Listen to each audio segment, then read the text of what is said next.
Dali lang, brother, ha? Huwag ka man magsasalita. Hold that thought, saglit lang.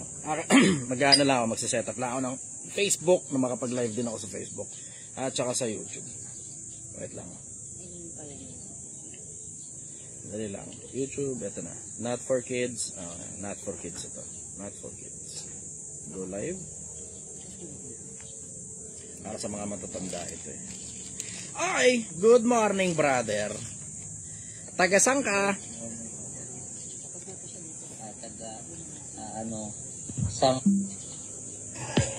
Saan? Cayman Islands? Nandito pa rin ako, brother. Gaya pa rin lang dati. Okay. Sa Alam pero mo, Caribbean. brother? Caribbean. Okay. Ano tanong mo, Anong ko brother? lang, brother? Okay. Kasi yung tatay ko kasi, binilinan ko na ng nung business at saka pinapabayaan niya na. Tapos, panayhingi ng nung pera, ganun. May trabaho naman siya, hindi naman siya PWD, hindi naman siya mahina, parang ganun. So, yung plano ko sana na i-cut ko na yung communication ko sa kanya para ano ba yung ma-advise mo dyan, brother? Gaya ng regular na sinasabi ko sa inyo, pag ang magulang nyo kaya pa naman magtrabaho, hanyo lang muna siya magtrabaho. Bakit? Kasi ikaw rin naman nasasalo sa kanya pag hindi niya nakaya eh. Pag matanda na siya, di niya nakaya, hospital bills, maintenance, and everything else in between. Diba? So, importante na makapaglaan muna kayo ng malaking pondo para sa sarili ninyo na hindi nyo na ibinebenta yung oras ninyo sa bansa ng banyaga kung hindi nyo naman gustong manatili dyan habang buhay. Kasi hindi mo gusto yung malagay sa isang sitwasyon kung saan kailangan mong ibenta yung oras mo, ang tatay mo nasa ospital, wala kang mailabas na pera, ang dahilan kasi lahat na lang ng pera mo ipinadala mo sa tatay mo nung panahong okay pa naman yung kalusugan ng tatay mo. Hindi mo gusto yung maipit sa ganong sitwasyon, brother. Ako diretso, unahin mo muna ang sarili mo. Pag okay na sistema nyo, and when I say unahin ang sarili, hindi ibig sabihin niya ikakat. Every now and then, kukumustahin, pero hindi para padala ng bulto-bultong pera. Palambing lang, gano'n. 1,000, 2,000 kada buwan, pwede na yun. Kung hindi naman kailangan na masyadong maraming pera eh. Pero hindi pa pwedeng lahat na lang ng kapritsyo, sasaluhin mo, hindi rin gagana yung bibigyan mo ng negosyo. Kasi may mga taong pang empleyado, may mga taong pang negosyo.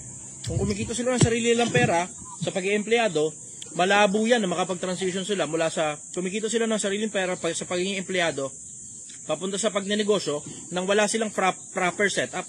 At hindi pa rin nakakapag-uri sa sarili nila kung pang negosyo ba sila. Hindi lahat ng tao, brother, pang negosyo. Hindi ang kailangan lang sa pagnenegosyo, kaya dapat meron ka lang puhunan. There are so many things that you should consider kapag ka magnenegosyo. Una-una, pag dalugi negosyo, kaya ba ng dibdib mo o manghihingi ka naman ng panibagong pera naman sa OFW? Marunong ka ba mag-handle ng tao? Baka hindi ka pa napopromote kahit kailan mula nung pinanganak ka, empleyado ka lang talaga, as in, tinatrabaho mo lang talaga yung sarili mo. Tapos wala ka pang experience sa pag-handle ng tao. Lalayasan ka lang ng mga tao, tapos mahirapan ka umuha ng mga bagong tao eh. Diba? You have to consider, there's so many things na kailangan sa konsepto ng pagnegosyo. Hindi yan basta may pera lang at may puhunan lang, pwede na agad magnegosyo. Hindi ganun kadali yun. Problem solving skills pa. Isa pa, adaptability. Isa pa, yung resilience. Yung kapag ka ba sinapak ka ng merkado, kaya mo ba? Yan ang ibig ko sabihin dyan, yung sapak ng merkado na nakita nyo yung nangyari sa akin, nagsisimula Project 1M. Sunod-sunod yung mga problema. Nasunog yung taba, pumutok yung gulong, bumili akong bagong gulong, hindi lapat, bumili patuloy akong bagong rim, kasi nasira na yung rim, bumili na naman akong bagong gulong na naman, kasi alam mo yun, ang dami masyadong sunod-sunod ng mga problema. Yung pagkakasunod-sunod lang ng mga problema sa negosyo, nakakainis yan eh. Tapos yung mga maliliit na inis, nagkakapatong-patong hanggang itigil mo na lang yung negosyo. Ako diretso, dahan-dahan ka sa pagbibigay ng pera sa magulang. Kasi hindi mo gugustuhin, pagdating ng panahon na kailangan mo na sila sustentuhan dahil matatanda na sila, hindi na nila kayang kumilos, o PWD, o kung ano man yung mangyari sa kanila, nasa ospital sila o nasa kulungan, wala ka ngayong pera para ilabas sa kanila doon sa panahong talagang kailangan. Ang dahilan kasi lahat ng pera inubos mo sa kanila sa panahong malakas pa sila. Yun ang masasabi ko rin, brother. Minsan panahon kasi, pag tinanggihan mo, kapag humingi, ikaw na yung masama eh. Cycle of dependency yan, brother eh. Cycle of dependency, pagka-ingrato yan. pagka-ingrato. Lahat ng panahon, tinulungan mo, tapos minsang panahon, hindi mo na gustong tumulong sa kanila, hindi naman dahil sa hindi mo sila gustong tulungan, kundi dahil hindi naman kasi sila kailangang tulungan. Tapos, ang mabigat niyan, lahat ng panahon na tinulungan mo sila, ang totoo nun, nagsusustento ka lang talaga ng kapritsyo sa kanila kasi hindi naman talaga nila kailangan ng tulong dahil nakakapagtrabaho naman sila. Tapos, sinustentohan mo na nga yung kapritsyo. Maligaya sila doon sa panahon na yun. Nagpapasalamat. Tapos, nung panahon na tinigil mo na yung pagsusustento ng kapritsyo sa kanila kasi hindi naman talaga kailangan, putang inang ending, ikaw pa ngayon na masama. Expected na talaga yan, brother. Expected na yan. Lalo na sa mga taong ingrato. Sad to say, ganun na magulang mo. Sad to say, gano'n na magulang mo. Nasa kanila yung mindset na, katulad niya nung binabanatan ko ng mga nakaraan doon sa mga magulang na ginagawang insurance yung mga anak nila. Kung gusto nila, nag-aanak sila ng marami para pagdating sa dulo, may mag-aalaga sa kanila, may magsusustento sa kapritsyo nila, ayaw nila na magtrabaho na kasi tinatamad sila magtrabaho. So ginagawa nila ngayon, lahat ng pera nila papunta sa kapritsyo, tapos idadamay ka nila, tapos magkukunyari sila may emergency kahit wala naman talaga. Diretsahan lang. Ang pinag-uusapan natin dito, hindi PWD matanda, hindi senior citizen, mga ordinaryong taong bayan na 40, 50 anyos pa lang, na kaya namang magtrabaho, tinatamad lang magtrabaho, ang gusto magpasustento na lang sa mga anak, kahit yung mga anak hindi pa nakakaalagwa sa buhay. Kung ako sa buhay ko, brother, okay na ako eh. Okay na ako sa mga asawa at mga anak ko. Pero yung sa akin lang na binabalik ko lang yung sakripisyo na Eh di maglaan ka ng eksaktong pondo kung magkano ba talaga yung afford mo. Pero ikaw dapat ang magdesisyon nun, hindi lahat ng gusto nila ibibigay mo. Ikaw dapat ang magdesisyon nun, brother. Kung pagtanong mo ng utang na loob yan, wala namang problema ron eh. Anong masama sa isang anak na nagbibigay ng pera sa magulang? Wala. Nagkakaproblema lang naman pag ang magulang nanghihingi ng pera, tapos ang gusto ng magulang ubusin lahat ng pera ng anak. Doon nagkakaproblema. Pero sa isang anak na gustong bumawi sa magulang nila sa lahat ng panahon na tumulong, na pinalaki sila ng maayos at pinagmalasakitan sila ng magulang nila, wala akong nakikitang mali ron na ibigay mo yung konting pera mo para sa magulang mo na mag-alat ka ng konting pondo para sa kanila. Pagtanaw mo ng utang na loob yun eh. Pero hindi na kasama sa konsepto ng pagtanaw ng utang na loob na lahat na lang ng gusto ng magulang mo bibigay mo kahit hindi mo na kaya. Tama, brother. Yun ang sagot ko lang, brother. Follow-up question.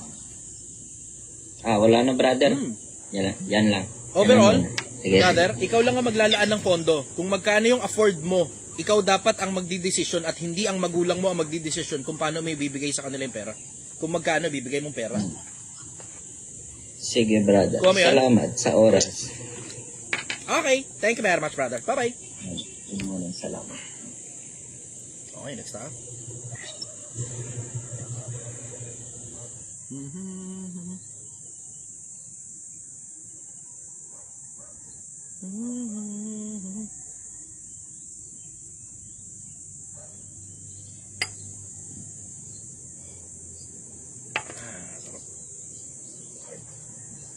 Oliva Satur. Good morning, sister. Taga saan ka? Magandang araw po. Hi, brother. Hello, good morning. Brother pala to. Good morning. Taga saan ka? Taga Bicol. Taga Bicol? Okay. Ano tanong mo? Kalimutan ko yung tanong ko. Nakalimutan. Makain lang ako chocolate dito. Salamat, Rhea. Hindi naman kita tinan. Ang itatanong ko lang, hindi na parang personal lang yung yung pagiging mo sa yung malaging may gusto mong tinatanong ka. Ano bang mo sa sarili mo yun yung parang nagkakaroon ng ano ba yan? Tawag dito. Makain lang ako rito. Relax ka lang. Ako lang to. Makain lang ako rito. Ang harap na to, Rhea. Pero hindi naman kita tinatag. Wala ka rito. Sige, wala ka rito. Rhea. Salamat ha. Hindi ka ng tsokolate. O, tige, tuloy yung tanong mo, brother. Ako kumakain na ako ng tsokolate rito. Saan mo, brother? Ay mo? Okay. Hindi ako. Ano ba na? Sana lang. Next time lang. Hindi, maganda yung tanong mo eh. Tuloy mo.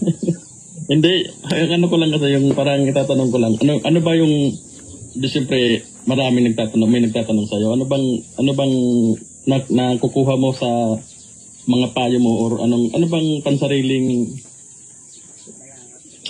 ano napapala ko yung ginagawa ko? Papapala mo yung parang ganun yung halimbawa dapat ka bang pakinggan or ganun parang ganda dapat ka bang ganda tanong mo. Ganda ng tanong mo. Kasi meron Ano kasi napapala ano kasi talaga, ano ba? Maganda tanong mo. Minsan kasi napanood ko yung video mo, na sabi ko, ang galing mo magsalita, tapos ang galing mo hinga na, sabi ko parang, ano pa yung maano sa sarili ito para ba? Maging tanyag ba o maging ano lang na yung ano lang pasensya na medyo parang personal yan. Hindi, okay lang yun. Maganda nga yung tanong mo eh. Maganda yung tanong mo. Ano dahil lang ba't tumilito ako sa social media? Ba't nagtsatsaga ako rito? Oo, yun parang gano'n. Tapos ano bang mapapala mo? Tapos parang minsan, nung una talaga parang nayayabangan ako. Pero parang may may sense naman mga sinasabi. Pero ako simpleng lang ako. Parang tama ka, ganda ng tanong mo. Valid yung tanong mo, ganda ng tanong mo. Ano napapala ko rito? Dalawang bagay. Una, I get entertainment out of it. Kasi pag may pera ka na, ito na-realize ko galing sa mga matataas na tao at mga matalinong tao. Sama mo na pati yung mga mayayaman tao. Yung konsepto na kapag ka nasa, alam mo yun, pagka halos lahat ng personal na problema mo, resolbado na, naboboringan ka na sa buhay eh. So dahil naboboringan ka na sa buhay, naghahanap ka ngayon ng action sa buhay, ganun. Tapos ako naman kasi personally, wala akong masyadong kaluguran doon sa mga parang pangmayayamang mga bagay na sports car, mansion, travel, bundle ng pera. Wala akong masyadong wala akong masyadong kaluguran sa mga ganun eh. So diretso, isa sa mga bagay na na-enjoy ko sa buhay, nakakatulong ako sa kapwa-tao. Ang problema ko nga lang, coming from a standpoint na may pera, kapag ka pala pera ang binibigay mo sa kapwa-tao, mauubos din yung pera, tapos babalik sila ng babalik sa'yo, tapos pabalik-balik na lang sila sa'yo, tapos balik sila ng balik sa'yo, tapos pag hindi na sila makakuha ng pera galing sa'yo, kasi nararamdaman mo pinagsasamantalahan na lang yung kabaitan mo, ang nangyayari, puta, nagagalit pa sila sa'yo, na parang ikaw pa masamang tao, tapos hindi rin pala nakakatulong ang konseptong bigay ng pera sa mga tao. Hindi pa nakakatulong yun. And I had to learn it the hard way, na libre ako ng libre, pakain ng pakain, ganun, tapos bukas gutom na naman yung mga tao, tapos magbibigay ka ng pera sa mga tao, tapos bukas wala namang pera yung mga tao, nilaan lang pala sa kapritsyo nila. Nakakainis eh. Nakakainis yung ganung pakiramdam na parang pakiramdam mo pinagsasamantalahan ka na lang na kung hindi dahil sa pera mo, hindi ka mahal nitong mga tao na to. Tapos pag hindi ka nagbigay sa kanila ng pera dahil tinigil mo na, dahil nararamdaman mo pinagsasamantalahan ka na lang ng mga hayop, ikaw pa ngayon yung masamang tao, tapos kakagating ka na sa lahat ng panahon na tinulungan mo sila. Yung nararamdaman ng mga OFW, ganun din nararamdaman ko. Diretsa lang, OFW, danas nyo yan, alam nyo yung pakiramdam na pinagsasamantalahan ka na lang ng lahat ng taong nakapaligid sa'yo. Tapos lahat sila, kakamustahin ka sa panahon ng padala. Tapos pag naipadala mo na yung pera, ni thank you, wala ka matanggap pabalik eh. Nakakainis yung ganung pakiramdam. Nakakainis, tama, OFW, tama ba mali? Tama ako o mali? Diretsa lang tayo. OFW, doon tayo sa OFW. Kasi OFW, tanggap nila yan eh. Ang isa pa kasi, yung konsepto kasi ng OFW, halos wala namang ginagastos yan eh. When I say halos walang ginagastos, pati sarili nila, tinitipid nga nila eh. Isipin mo yung konsepto na puta, nasa ibang bansa ka, may Middle East ka, tapos ang pagkain mo, Indomie at saka kubos. Ano ba namang Indomie at saka kubos? Ano sustansya makukuha mo ro? Puro carbohydrates yun. Tapos magkaroon ka ng konting sustansya, biryani at saka yogurt. Paulit-ulit, yun lang eh. Tapos itlog, ganun. Pinaritong itlog, ganun. Tapos, alam mo yun, ikaw nga mismo, tinitipid mo yung sarili mo eh. Tapos, ang dahilan kung ba't mo tinitipid yung sarili mo, kasi may mga tao sa Pilipinas na umaasa sa'yo. Tapos, yung mga tao umaasa sa'yo ngayon, lahat na lang ng pera, binibigay mo sa kanila, tapos hindi sila nakakaalagwa. Pag uwi mo ng Pilipinas, balik ka na naman sa wala. Tapos parang wala kang napala sa lahat ng mga panahon na pinagtrabahuan mo sa ibang bansa. Ang pinakamasakit pa niyan, dahil... Yan ang bad trip dun eh. Dahil binigay mo sa kanila lahat ng pera, wala ka na ngayong maibigay sa kanilang pera, tapos pag hindi ka na makapagbigay dahil naubos na nila yung pera mo, hindi pinagdadamutan ha, naubos nila yung pera mo, galit pa sila sa'yo. Asan nga yung pera mo, di ba? Abroad ka, dapat pag abroad mayaman, di ba? O asan ang pera mo? Gaganunin ka pa, sabi ko, tangin ng mga tao na to, no? Kayo kaya yung umubos ng pera ng kapwa-tao na OFW na yun. Kayo yung umubos ng pera eh. Tapos kung tatanungin mo kung nasaan ng pera, kayo yung umubos ng pera, kayo yung gumastos ng pera eh. Baka pag nagkakwentahan, baka ipalo sa mukha mo yung perang ginastos mo. Galing doon sa OFW, yung hinahanapan mo ngayon ng pera. Sa akin, diretso, tatanong mo ngayon sa akin, ano napapala ko dito? Isa sa mga pinakamalalaking bagay na napapala ko dito, I get entertainment out of helping people. Na-entertain ako, natutuwa ako na nakikita ko yung buhay. Alam mo, ito, just between, may okay ka na ba? As in, maayos na yung buhay mo? Kasi para makapagtanong ka ng ganyan, brother, sigurado alagwado ka na. Ay, hindi naman. Kasi ano lang kasi ako, parang na-entertain lang ako dun sa mga video mo na, so, sabi ko pa, ang galing, ano lang ko siguro, baka naghumanga lang kasi magaling ka magsalita, tapos yung mga payo mo. Tapos, alam mo, excited na ako eh. ganito, excited na ako na makarating kayo, lalo na sumasabay sa Project 1M, excited na ako na makarating kayo sa unang 1 milyon ninyo. Sobrang excited na ako makarating sa unang 1 milyon ninyo para malaman ninyo yung mga bagay na nararanasan ko. Kasi pagka meron ka ng sobra para sa sarili mo, brother, diretso, hindi ka naman interesado na, alam mo yung, ako naman dumaan din naman ako sa mga yabang-yabang, ganun, kotse-kotse, diba, motor-motor, sports bike, diba, dumaan din ako dyan eh. Yung mga yabang-yabang ng kabataan, nanggaling ako dyan, kaarogantihan, kayabangan ng kabataan, nanggaling ako dyan, kapag may pera ka, lahat ng, alam mo yun, lahat ng gusto mo, matitikman mo eh. Tikim. Not necessarily na bili mo mismo. Pero natikman mo, kahit pa paano, natikman mo ng konti, yung kung ano man yung, what life has to offer, ang tawag nila dyan, finer things in life, if I may say. Finer things in life. Tapos eventually, marirealize mo rin na gumagana lang pala yung finer things in life na yan, yung mga kayabangan, yung mga mahal na bagay, kapag ka iyayabang mo na yan sa ibang tao. Pero pag hindi mo iyayabang sa ibang tao, tapos wala kang ibang kasama, tapos ikaw lang mag-isa, naka 5-star hotel ka, kakain ka sa Wolfgang, naka 12,000 ka na bill, marirealize mo, ikaw lang mag-isa, hindi pala masayang kumain sa Wolfgang nang ikaw lang mag-isa. Ay, hindi pala masaya na, no? Hindi pala masaya na pa 5-star hotel ka, tapos ikaw lang mag-isa. Hindi pala masaya mag-travel pag ikaw lang mag-isa. Ano ba, you need people around you. Kailangan talaga. Tapos, na-realize ko, okay, so ang kaligayahan pala nanggagaling doon sa may konti kang pera, tapos ginagastos mo, kasama yung mga taong gusto mong kasama. Ito ang problema. Pag yung mga taong gusto mong kasama, walang pera. Bad trip. Ano mangyayari ngayon? Ililibre mo sila.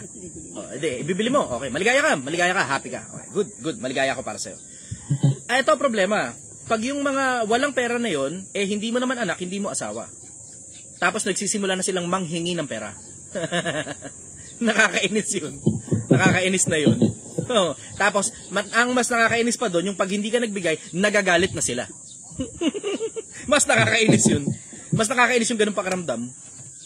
Ngayon, what I'm trying to do is I'm trying to have entertainment na isa sa mga entertainment ko, yung makita yung kapwa-tao kong umalagwa buhay. When you get to that part of your life na meron ka ng sobra para sa sarili mo na hindi naman na ibig sabihin mayamang, hindi ganun, hindi mayaman. Pero yung konsepto na kumikita ka ng sapat, minsan sobra ng konti, isama mo pa yung konsepto na ang barat mo sa sarili mo, isa sa mga pinakamagagandang formula yan para yumaman ka eh. Barat ka sa sarili mo, tapos ang laki ng kinikita mo. Pinakamagandang formula yan para yumaman. Pagka nandun ka na sa ganung parte ng buhay, tapos natikman mo na halos lahat ng bagay ng buhay, tapos halos wala nang laman yung bucket list mo, hindi ka na naman interesado sa kayabangan kasi matanda ka na, parang katulad ko. Hindi pa naman ako sobrang tanda, pero alam mo, I have come to realize na hindi ko gusto talaga yung konsepto ng kayabangan. Hindi ko gusto yun. Oo, you may find me as someone who has enough braggadocio inside of me, enough conviction para masabi mong putang ina ka Chester, mayabang kang hayop kay. Mayabang kang hayop kay. You are welcome to say that. Kasi yun ang talaga ang tunog ko eh. Totoong yun talaga ang tunog ko. Tunog mayabang talaga ako. Pero deep down, hindi talaga ako interesado sa konsepto ng kayabangan eh. Ang kayabangan lagi na uuwi sa pagkamahiya. Ngayon, ang interest ko, ito talaga interest ko. What's in it for me? Ano yung para sa akin dito? Ngayon, nagsisimula na akong magkaroon ng entertainment. Natutuwa ako. Pag nakikita ko yung kapwa-tao ko, na mahirap yung buhay, na hirap siya pati sa pang-aral ng anak niya, nahirap siya para gumawa ng sarili niyang kinabukasan, tapos nakikita ko siyang umaalagwa sa buhay, tapos kahit papano, sa konting maliit na paraan, nakarinig ka ng kahit papano na gumana sa akin, personal, na sinabi ko sa internet, gumana din sa'yo, tsumamba rin, na gumana sa'yo yung bagay na natutunan ko sa buhay, tapos ngayon nagpapasalamat ka dahil natulungan ka. Ang sarap sa pakiramdam, brother. Nakaka-addict pala yung ganung pakiramdam. Pero, it goes both ways. Dalawa yan. It goes both ways. Una, I get entertainment out of helping people and I see them growing as a human being na hindi na sila basurang klase ng tao, kundi na-recycle na sila para maging kapaki-pakinabang na ama sa mga anak nila, kapaki-pakinabang na anak sa mga magulang nila, at kapaki-pakinabang na tao sa lipunan. That's one thing. Another thing is yung kabilang buhay. Kaya nga sabi ko, ayoko nang pinapasalamatan ako ng mga tao eh. Ang sarap ng pakiramdam no, nakaka-addict yung pakiramdam. Pero I'm trying to hold myself back na hindi ko masyadong sinasabing pasalamatan nyo ko o parang ganito ginawa ko sa inyo, bla bla, etc. Kasi nagtatabi ako para sa kabilang buhay. Nagtatabi ako sa kabilang buhay. So it goes both ways. Dito sa buhay na to, I get entertainment out of helping people. oy, salamat, I'm Sai Sonj. Ang dami niya stars, roses na binigay. So, in this life, I get entertainment out of helping people. Kaya pansinin nyo, hindi ako interesado sa bigyan nyo akong pera, mag-sign up kayo sa course ko. Hindi ako interesado sa ganun eh. Maliban siguro na bumili ka ng sinigang, na itong sinigangan naman na to, hindi naman talaga personal na pera ko yan. At personal, tinitignan ko itong Project One mas a form of charity na 100% ng kinikita ng Project One may napupunta sa charity. Dahil hindi talaga ako kumukuha ng sweldo rito eh. Wala akong sweldo sa Project One Nagtsatsaga ako rito, nagpapakapuyat ako rito, nagpapakapagod ako rito. Lahat ng empleyado ko bayad, lahat sila kumikita ng maganda. Ako I fucking get nothing out of it. Siguro konting maliliit lang. Ito, bumili ko ng short galing sa Shopee. Worth 200, 300 pesos. Ganun. Mga maliliit lang na buting tingin lang na mga bagay. Pero, yung pera ng Project 1M, kino-consider ko yan as charity. So, abangan ninyo ko ngayon kung ano gagawin ko sa 1 million pesos pag nakuha ko na yung 1 million pesos. Pero hindi akin yan. Para sa akin, kakainin ko, ganun, o ibibili ko ng kotse, brum. Hindi ganun. Tapos iyayabang ko sa inyo social media. Ang labas nung pinayaman nyo ako para magyabang ngayon ako sa inyo. Kasi kung mapapansin, ganyan ang karamihan ng influencer, pinayaman nyo yung mga influencer sa mga atensyon na ibinigay nyo sa kanila, tapos ang ending niyabangan nila kayo ng mga bagay na nabili nila gamit yung pera na nakuha nila sa pagbibigay ninyo ng atensyon nyo sa kanila. Ano nangyari? Gisa sa sariling mantika, itong isang mahirap na tao, yumaman dahil binigyan nyo ng atensyon, kumita siya ng marami, bumili ng sports car, iniyabang niya ngayon doon sa mga tao na putang inang yan. Itong mga tao na to yung nagpayaman sa iyo eh. Tapos sasabihin mo ang dahilan kung bakit sila hindi mayaman kasi tamad sila. Wow! That's fucking some form of arrogance that you have there. Arrogante kang hayop ka. Hindi mo na-realize na ang nagpayaman sa'yo, yung mga taong nagbigay sa'yo ng atensyon, tapos ngayon yayabangan mo, lalaitin mo pa sila, kasampalin mo ngayon ng kahirapan. Sabi ko, ang tindi nitong mga hayop na to sa internet. Ang tindi ng mga impacton to. Yan nga yung, brother, yung parang gusto kong kung ano talaga yung intention. Kasi yung karamihan kasi ng mga influencer, di ba, parang yun ang habol talaga, parang pera-pera na lang, tapos pag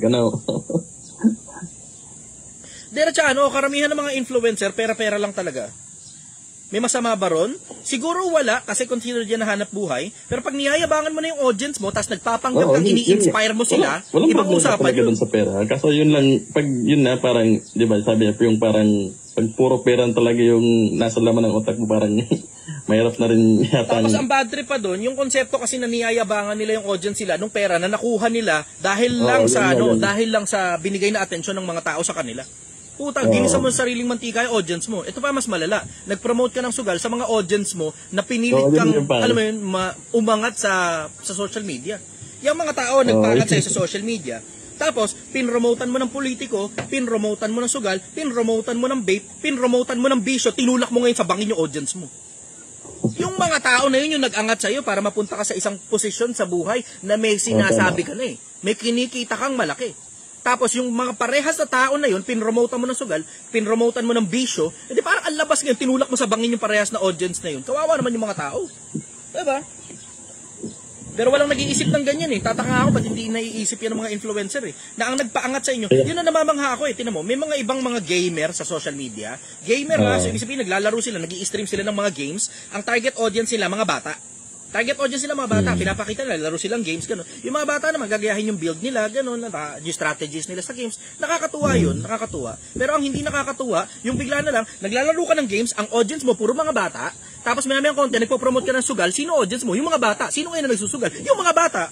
Tapos sasabihin mo, hindi, kung gusto niyo naman magsugal, ba't di magsusugal kayo eh? Kung hindi niyo gusto, hindi niyo kayo magsusugal. Hindi, tanga. May mga bata, hindi nila alam kung ano ginagawa nila. Kaya nga sila sumusunod sa influencer eh, dahil sa impluensya mo sa kanila. Hindi ko maintindihan yung mga hayop na yan. Tataka ako sa inyo mga influencer. Mag-ingat naman kayo sa influensya nyo sa mga kapwa-tao. Tatanong mo sa akin, overall, to wrap things up, bakit ako nasa social media? First and foremost, I get entertainment out of making people's lives better. Yun ang number one na priority. Pero overall, dito sa buhay na to, yun ang number one priority ko. Yung makita ko yung mga kapwa-tao ko na umaalaga yung mga buhay nila, nakakatuwa sa akin yun. Yun na rin ngayon, yung nagpapanatili sa akin hindi nasisiraan ng ulo.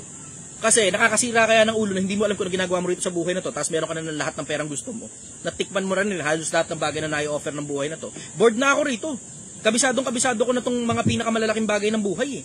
Kabisado ko na ito paano gumawa ng pera, paano makisama sa mga tao, paano makipag-usap, paano mang impluwensya ng kapwa-tao. Kabisado ko na yung mga maliliit na bagay na yan eh.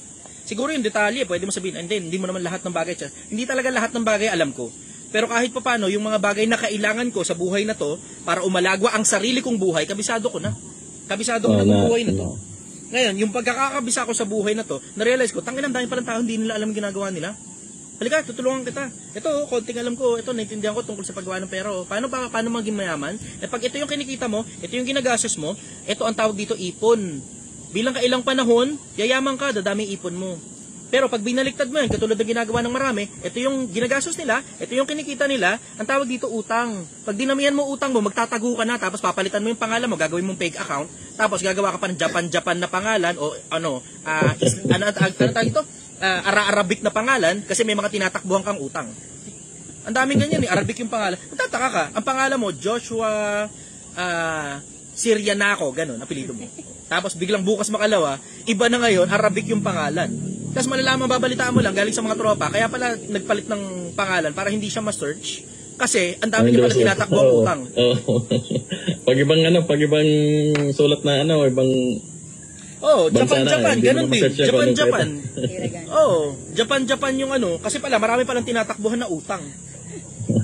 Ako, diretso, hindi naman ganun kakomplikado yumaman Matagal lang, nakakapagod lang, nakakasuya lang. It may take you 2 years, baka 5 years, baka siguro 10 years, ganun. Huwag mong galawin yung lamesa. Sorry. Diba, it may take you some time para yumaman. Pero ang bottom line nun, makakarating ka pa rin naman sa 1 milyon, maaaring abutin ng 10 taon, 20 taon, pero hindi yan parang katulad ng ginagawa ng iba na, alam mo yun, mahirap sila mula pagkabata, mag-aanak along the way, dadamihan yung anak, tapos magrereklamo, kasalanan ng gobyerno, ba't mahirap sila? Pag tumungtong sila ng mga 50, ganun, 40, tinatamad na sila magtrabaho, hihingi na nila lahat ng pera ng anak nila, pag hindi nagbigay, wala raw utang na loob, tangin ng proseso yan. Pangit ang puta. Alam mo, wala kang kaalaga-lagwa sa ganyan Alam mo talaga, kahit kapraso, wala ka talagang kaala-alagwa sa ganyan. Sa akin, diretsahan, Pilipinas, yung ang interest ko, gusto ko makita yung buhay ninyo na umalagwa. Yun ang interest ko. Hindi na, greedy rin naman ako Lahat tayo greedy. Ngayon, sabi mo, paano naging greedy yung Chester? Gusto mo nga makita umlagwa yung buhay ng kapwa-tao mo. Malamang kasi, ikikredit sa akin sa kabilang buhay yan Greedy rin naman ako Gusto ko mayaman ako dito sa buhay na to, mayaman pa ako sa kabila. So ngayon, ginagawa ko, nag-invest ako para sa kabilang buhay, hindi ko kailangan ng pera nyo. Hindi ko kailangan. Yung pera nyo, sa inyo lang yan. Enjoy nyo pera nyo. Sige, brother, salamat. Follow-up question, brother. Yun lang kasi yung ko lang talaga, pinakangano. Kasi hindi naman kita kilala personal na kilala. Na panood lang kita sa Kaya sabi ko parang, nung una talaga, sabi ko, galing magsalita. Tapos parang, nung una, nayabangan ako. Tapos parang, ko sabi ko, magsalita. Kaya nakuha yung attention mo. Kasi nung una, nayabangan ka. Isa pa, brother, ito lang, yung question ko, yung may, siyempre, doon pa sa spiritual na kasi alam ko marami ka rin alam na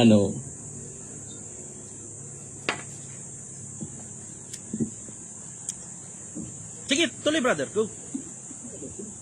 Hindi yung sana, di ba, napanood ko yung sa tungkol sa spiritual. Dapat ba yung hindi, alam mo, hindi ka naman mangangaral, dapat ba yung o kung mangangaral ka, kaya ka nagsasalita ng mga, yung salita na nakapaloob sa Biblia?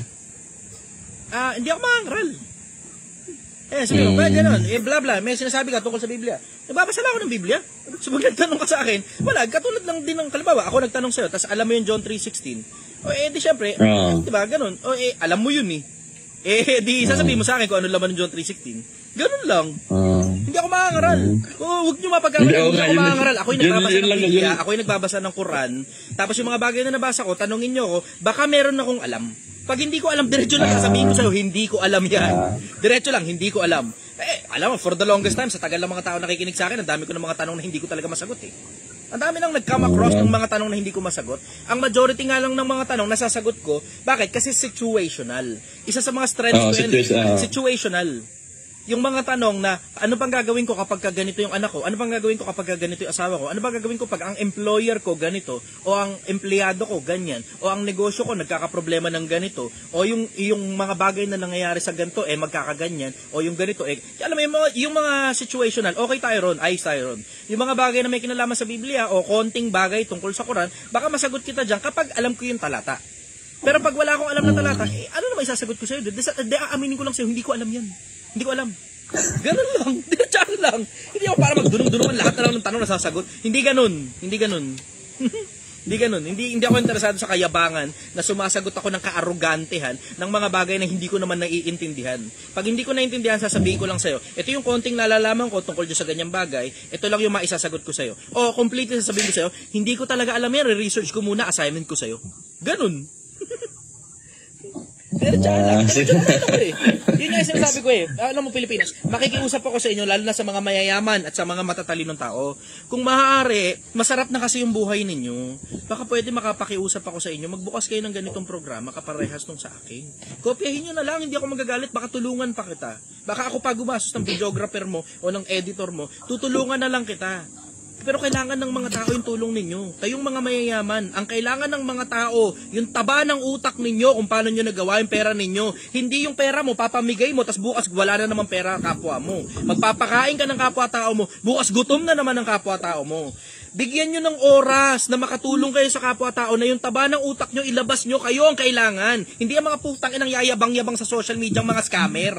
Kailangan ng tulong ninyo mga mayayaman. Kayong mga legit, gastusan nyo. Makagawa tayo ng mabuti sa kapwa-tao para meron tayong bala pagdating sa kabilang buhay. Yung iba, sapat na silang nandun sila sa church nila, yung 10% ng putang ng pera nila, binibigay nila doon sa church nila, tapos wala man lang silang ibang matulungang tao, binibigyan ng pera, akala mo naman nakakatulong yung pera. Akala mo nakakatulong yung pera. Okay lang yung pera na yan kung ipit na ipit at gipit na gipit at nasa ospital ang tao o nasa kulungan yung tao. Diba? Okay yan, ayos yan. Pero may kinikita naman, bibigyan mo pa ng pera. Ano nangyayari? Nilalason mo lang yung tao. Imbis tuloy nagpupursige siya na kumita ng pera ng maayos, tapos tulungan mo magkaroon ng maayos na mindset para makapag-ipon kasi hindi nga sila marunong mag-ipon. Ano nangyayari? Binobombahan mo ng pera, tapos ngayon, meron palang mga mayayaman na mimigay ng pera. Ang pangit na ngayon ng sistema. Kung sana, ang pinamimigay ninyo, karunungan, maglabas kayo ng programa. Kung hindi kayo magaling magsalita, tutulungan ko kayo, libre lang, wala kayo kailangan ibigay sa akin na kahit ano. Yun ang request ko sa inyo mga mayayaman. Sana makatulong kayo sa kapwa-tao kasi ang kailangan ng kapwa-tao, yung daan kung paano ba talaga totoong yumaman. Kasi ang nasa social media, karamihan, puro mga pekeng landas na ang dahilan kung bakit nagtuturo yung mga hayop na yan para ibigay ng mga tao, ng mga mahihirap, yung pera nila sa bulsa ng mga putang ina mga scammer na yan. Ang dami. Ang dami, diretsahan lang, ang dami nila. Dami nga. Dami. Tingnan mo, pansinin mo, halos lahat na nagsasalita sa social media may binibenta. Oo. Halos lahat ng nagsasalita sa social media may binibenta. Diretsahan lang. Ako lang naman yung kaisa-isang siraulo na puta ang binibenta sinigang. Kailangan mo pang pumunta rito. Tapos yung pera nito, hindi ko kino-consider na sarili kong pera. Ulo lang putang inang Chester. Anyways, follow-up question, brother. Kaya na lang po, brother. Okay na. Tapos na. Okay. Thank you very much. Kasi maraming salamat. God bless you. Yeah, brother. Ang sarap ng pakiramdam ng God bless you. Natatakot nga lang akong gamitin yung salita na yun kasi parang feeling ko hindi makikinig sa akin ng Diyos. Si Raul ang tao. Anyways. Good morning, brother. Taga saan ka? Darius. Nice. Ay, boss. Brother, taga saan ka? Ay, taga San Jose del Monte, Bulacan, boss. Yan. Bale, boss, na-inspire lang ako sa mga... Kasi nanonood ako sa inyo sa Blue Up. Pumasok dito. Ang sabi, kailan pupunta dyan si Karashid? Hindi ko po alam. Hindi ko alam kung kailan pupunta dito si Karashid. Pero, grabe, ang laking honor nun pag si Karashid ay bumisita. Hindi nyo kilala kung sino si Karashid? Si Karashid ang isa sa mga pinakamagagaling na debatista ng Pilipinas sa Islam. Karashid. Kung pupunta sa akin yung takna. It is a great privilege and a huge honor. Marami akong tanong. Sige, brother, tuloy. Ayun. Yung bale, bossing, na-inspire kasi ako sa Project 1M mo. So, nag-try ako sumabay nung December. So, nag-umpisa ako sa toy business. Okay. So, nilet go ko yung collection ko para magkaroon ako ng puhunan. Then, now, kahit pa paano, nakahit ako ng almost 150k pero umiikot yung puhunan. Okay. Pero ito yung time na parang na-drain ako. Okay. So, kasi galing work, tapos after ng work, magla-live selling ako. So, parang nauubos ako. Parang Normal bang yan, brother. magandang ipapayo mo sa akin, bossing? Dalawang bagay ang masasabi ko sa'yo. Hindi ko consider ito na payo, pero this is just a suggestion. Dalawang bagay. Una, ipapaalala mo sa sarili mo kung bakit mo ginagawa yung bagay na ginagawa mo.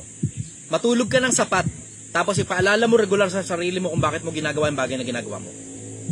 Pangalawa, pag afford mo na, kahit break-even pa lang, basta lumalampas lang ng konti, kahit pa paano may konting tubo ka, magbayad ka na ng empleyado para magawa yung mga bagay na hindi mo gustong gawin. Kasi ang hindi mo gugustuhin, mababurnout ka dun sa konsepto na ginagawa mo, na pinagsasabay mo yung pagnenegosyo at saka pagtatrabaho, tapos hindi ka makasmooth transition dahil ang bagal ng proseso. Magbayad ka ng empleyado. Yung mga bagay na hindi mo gustong ginagawa dun sa endeavor na ginagawa mo, labas ng trabaho, sa kanya mo pagawa. Okay, copy, bossing. Kasi ang hindi mo gugustuhin dyan, brother. Burnout kasi. Oo, ang hindi mo gugustuhin dyan, yung nauna kang ma-burnout bago pumaldo yung ginagawa mo negosyo. Yun ang hindi mo gugustuhin dyan. Oo. Tama nga yun, boss.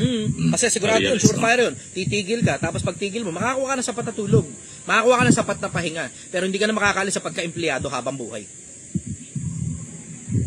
Oo. Huwag nyo mapagkamalian. Hindi masama maging empleyado, nakakayaman yan. Ang gagawin mo lang, magpapapromote ka. Paano ba ma-promote? Dalawa. Una, dapat isa ka sa mga pinakamalulupit dun sa posisyon na meron ka. Pangalawa, tropahin mo boss mo. Tanong mo sa boss mo kung paano ma-promote dahil alam niya yung daan. Tapos i-build ka niya para lapat ka dun sa daan na kung ano man yung career path na pupuntahan mo sa loob ng kumpanya. Lalaki sweldo mo ron. Nakakayaman ng pagiging empleyado. Huwag nyo mapagkamalian. Yung iba gago eh. Sasabihin, kaya na kayo kang paraan para yumaman, kailangan mag-business. Bakit hindi nakakayaman ng pagiging empleyado? Humanap ka empleyadong mayaman. Putang ina mo, may operations manager bang mahirap? Sige, meron, konti.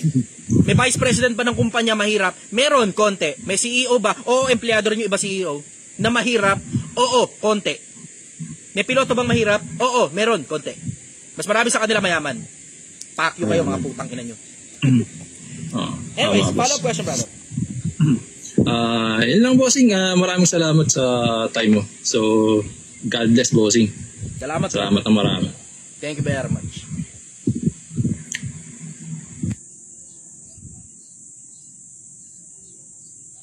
Okay, next tayo. Next. Ay, may napindutan lang ako. Hindi ko alam kung sino to. Kahit sino na lang.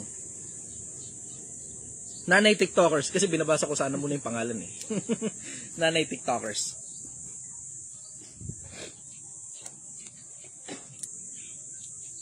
Wala. Negative si Nanay TikTokers. Okay, next tayo. Next tayo.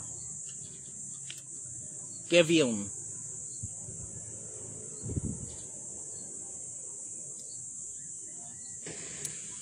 Good morning, brother. Kevin. Hello. Hello. Rinig mo Tagasan ka? Oo, dinig, malakas. Tagasan ka, brother? Okay. Bacoor, Cavite. Bacoor. Okay. Ano tanong mo? May tatanong nga ako. This is about salvation. Okay. Minsan mo ko na kasi narinig sa'yo na pagkamatay mo sa kabilang buhay, hindi ka sigurado kung tatanggapin ka sa langit o hindi. Pero may ginagawa kang mabuti. Okay. Tama. May nabasa kasi ako sa isang verse sa Santiago 2:10-11. Sabi doon, sapagkat ang sino mang gumagawa ng buong kautusan at gayon man ay natitisod sa isa ay nagiging makasalanan sa lahat. Sapagkat ang nagsabi, huwag kang mangalo niya, ay nagsabi naman na huwag kang pumatay. Tama. Ngayon, kung ikaw ay hindi nangalo niya, ngunit pumatay ka, ay nagiging suway ka sa kautusan. So, ang tanong ko dito, Brad, kung nakagawa tayo ng kasalanan at the same time gumagawa tayo ng mabuti, no offset ba ng paggawa ng mabuti yung mga nagagawa nating kasalanan? Ang nangyayari na tatakpan ng dugo ni Kristo. John 3:16. Natatakpan. John 3:16. Okay. Yun nga yung Kasi, yung kaligtasan, tinamo. Basahin mo yung 15:1 ng unang Korinto, you will understand. 15:1 ng unang Korinto. Ngayon mga minamahal, pinamamanhi ko sa inyo ang ebanghelyo na siya naman naming ipinangangaral sa inyo, siya naman ninyong pinananampalatayanan, pinananatilihan, sa pamamagitan nito ay ligtas kayo. Kung matyagaan yung iingatan ng mga bagay na aming ipinangaral sa inyo, maliban na kung kayo nagsisampalataya ng walang kabuluhan. Nandun sa pananampalataya ang kaligtasan. Pananampalataya saan? Sa ebanghelyo. At kasama sa ebanghelyo, yung kwento tungkol sa dugo ni Kristo. I see. So yung, pero may narinig kasi ako na ang pananampalataya hindi magiging sapat kung walang gawa. Tama. At merong tinatawag na gawa ng pananampalataya. Totoo. Kasi kay Santiago rin naman nakasulat. Ang sabi ron, yung pananampalatayang hiwalay, kung paano ang katawan na hiwalay sa espiritu ay patay, gayon din naman ang pananampalatayang hiwalay sa mga gawa ay patay. So gagawa ka nung gawa ng pananampalataya. Yung gawa ng pananampalataya, mga kautusan din ni Kristo yun. Mga kautusan din ni Kristo. 13:39 ng gawa. Yung mga bagay, ang sabi doon, sa summarize ko na lang, hindi ko masyado kabisado yung talata. Pero ang nakasulat doon, yung mga kautusan ni Moises, aaring ganap sa pamamagitan ng kautusan ni Kristo. I see. Kasi so meron brother, kautusan si Kristo. Bilang, Tapos yung kautusan ni Kristo, meron ding tinatawag na kautusan ng pananampalataya. Yung pananampalataya na yun, may mga utos yun. Yung mga utos doon, yun ang gagawin mo. Yung mga utos doon sa pananampalataya, hindi doon sa mga nakasulat doon sa lumang tipan. Kasi yung lumang tipan kasi isinulat yan sa bato. Yung bagong tipan, isinulat yan sa puso. Sa tapyas ng puso naman, di ba? Ito kasi brother, bilang Kristiyano kasi, ito ang experience ko. May faith ako. Gumagawa ko ng kautusan ni Kristo. Hindi kay Moises sa kay Kristo. Okay. Pero at the same time, ano yung feeling na nakagawa ka ng kasalanan? Hindi mo kinakaya yung temptation. Pero at the same time, gumagawa ka rin ng mabuti. Although kasi dito sa nabasa ko sa James 2, chapter 10, is hindi nga offset ng paggawa ng mabuti. Yung mga kasalanan ginagawa mo. Although, meron ako nabasa na yung about sa pag-ibig. Kasi if I'm going to scale yung paggawa ng mabuti at saka sa pag-ibig, yung pag-ibig it carries more weight, diba? Compared dun sa paggawa. Kapitulo 13 at ang sabi dun sa totoo, at sabi dun sa isang verse na there's no greater love than to lay down your life for your friends. Tama. Oo, tama ka. Okay, so pag gagawa ko ng mabuti sa pamamagitan ng pag-ibig, sa tingin mo matatakpan yung mga kasalanan na gagawa ko? Kailangan mo ng pananampalataya Kasi kahit pa may pag-ibig ka, pag mali ang pag-ibig mo, yari ka pa rin. Tingnan mo, huwag mo kakalimutan, yung pag-ibig sa pera, considered pag-ibig pa rin yun. Pag-ibig sa salapi. Tama. Kung iniibig mo ang iyong magulang, kung iniibig mo ang iyong asawa ng higit kaysa sa akin, hindi ka nararapat sa akin, sabi ni Kristo. So kailangan mo na matinding pananampalataya para sa ganun. I see. Biro mo, magulang mo, tatanggi mo. Bakit? Kasi mas importante ang Diyos kaysa sa magulang mo. Asawa mo, tatanggi mo. Mas importante ang Diyos kaysa sa asawa. So dapat, pag-iibig ka sa magulang mo, sang-ayon sa kautusan ng Diyos. Pag-iibig ka sa asawa mo, sang-ayon sa kautusan ng Diyos. Pagka-iibig ka sa anak mo, sang-ayon sa kautusan ng Diyos. Pag-ibig sa pag-ibig. Pero aling pag-ibig ba? Diba? Sabi ni Francisco Balagtas, aling pag-ibig mo? Francisco Balagtas. Hindi yan basta pag-ibig lang. Maraming iba't ibang klase ng pag-ibig, brother. Napakaraming iba't ibang klase ng pag-ibig. Tingnan mo, yan nga yung sabi ko, how I really wish people will just learn different types of love. Matuto tayo ng iba't ibang klase ng pagmamahal. Pag-ibig sa magulang, pag-ibig sa Diyos, pag-ibig sa kapwa-tao, pag-ibig sa iniirog at sinisinta. Halos lahat na lang naghahanap ng pag-ibig na may halong kantutan. Doon na lang nagumon yung buhay mo na nakalimutan mo ng ibigin ng sarili mo, nakalimutan mong ibigin ng magulang mo, nakalimutan mong maghanap ng Diyos, alang-alang sa pag-ibig mo sa kung sino mang kakikilala mo lang. Hindi mo na nga inayos muna yung finances mo Hindi mo inayos yung sarili mo, yung finances mo, yung mindset mo, yung puso mo, yung spirituality mo, bago ka muna kumuha ng kung sino mang putang inang iibigin mo. Mali Sablay Lahat na lang halos ng tao, pansinin mo, maraming kabataan, gumon na gumon sa konsepto ng kantutan. Gumon na gumon sa konsepto ng pag-ibig sa kung sino man, nakakikilala lang nila, o hindi pa nila nakikilala, naghahanap sila ng makikilala para mahalin. Without considering na yung mga nakapaligid sa iyo, nanay mo ba inibig mo na? Tatay mo ba inibig mo na? Ang Diyos ba inibig mo na? Ang sarili mo ba inibig mo na? Gumawa ka na ba ng paraan para kahit papaano may taba ka ng utak para makagawa ng sapat na pera para sa magulang mo, para sa sarili mo, para sa gawain ng Panginoon? Diba? Nakagawa ka na ba ng sapat na pera para dyan? Yung ibang tao hindi nag-iisip eh. Naghahanap kagad ng kung sino mang tao na opposite gender na maiibig nila, may halong katutan. Puta, 14 anyos ka pa lang, 15 ka pa lang, 18 ka pa lang, 20 anyos ka pa lang, wala ka pa napapatunayan sa buhay, wala laman ng resume mo, di ka pa nga marunong gumawa ng pera, marunong ka nang gumawa ng bata.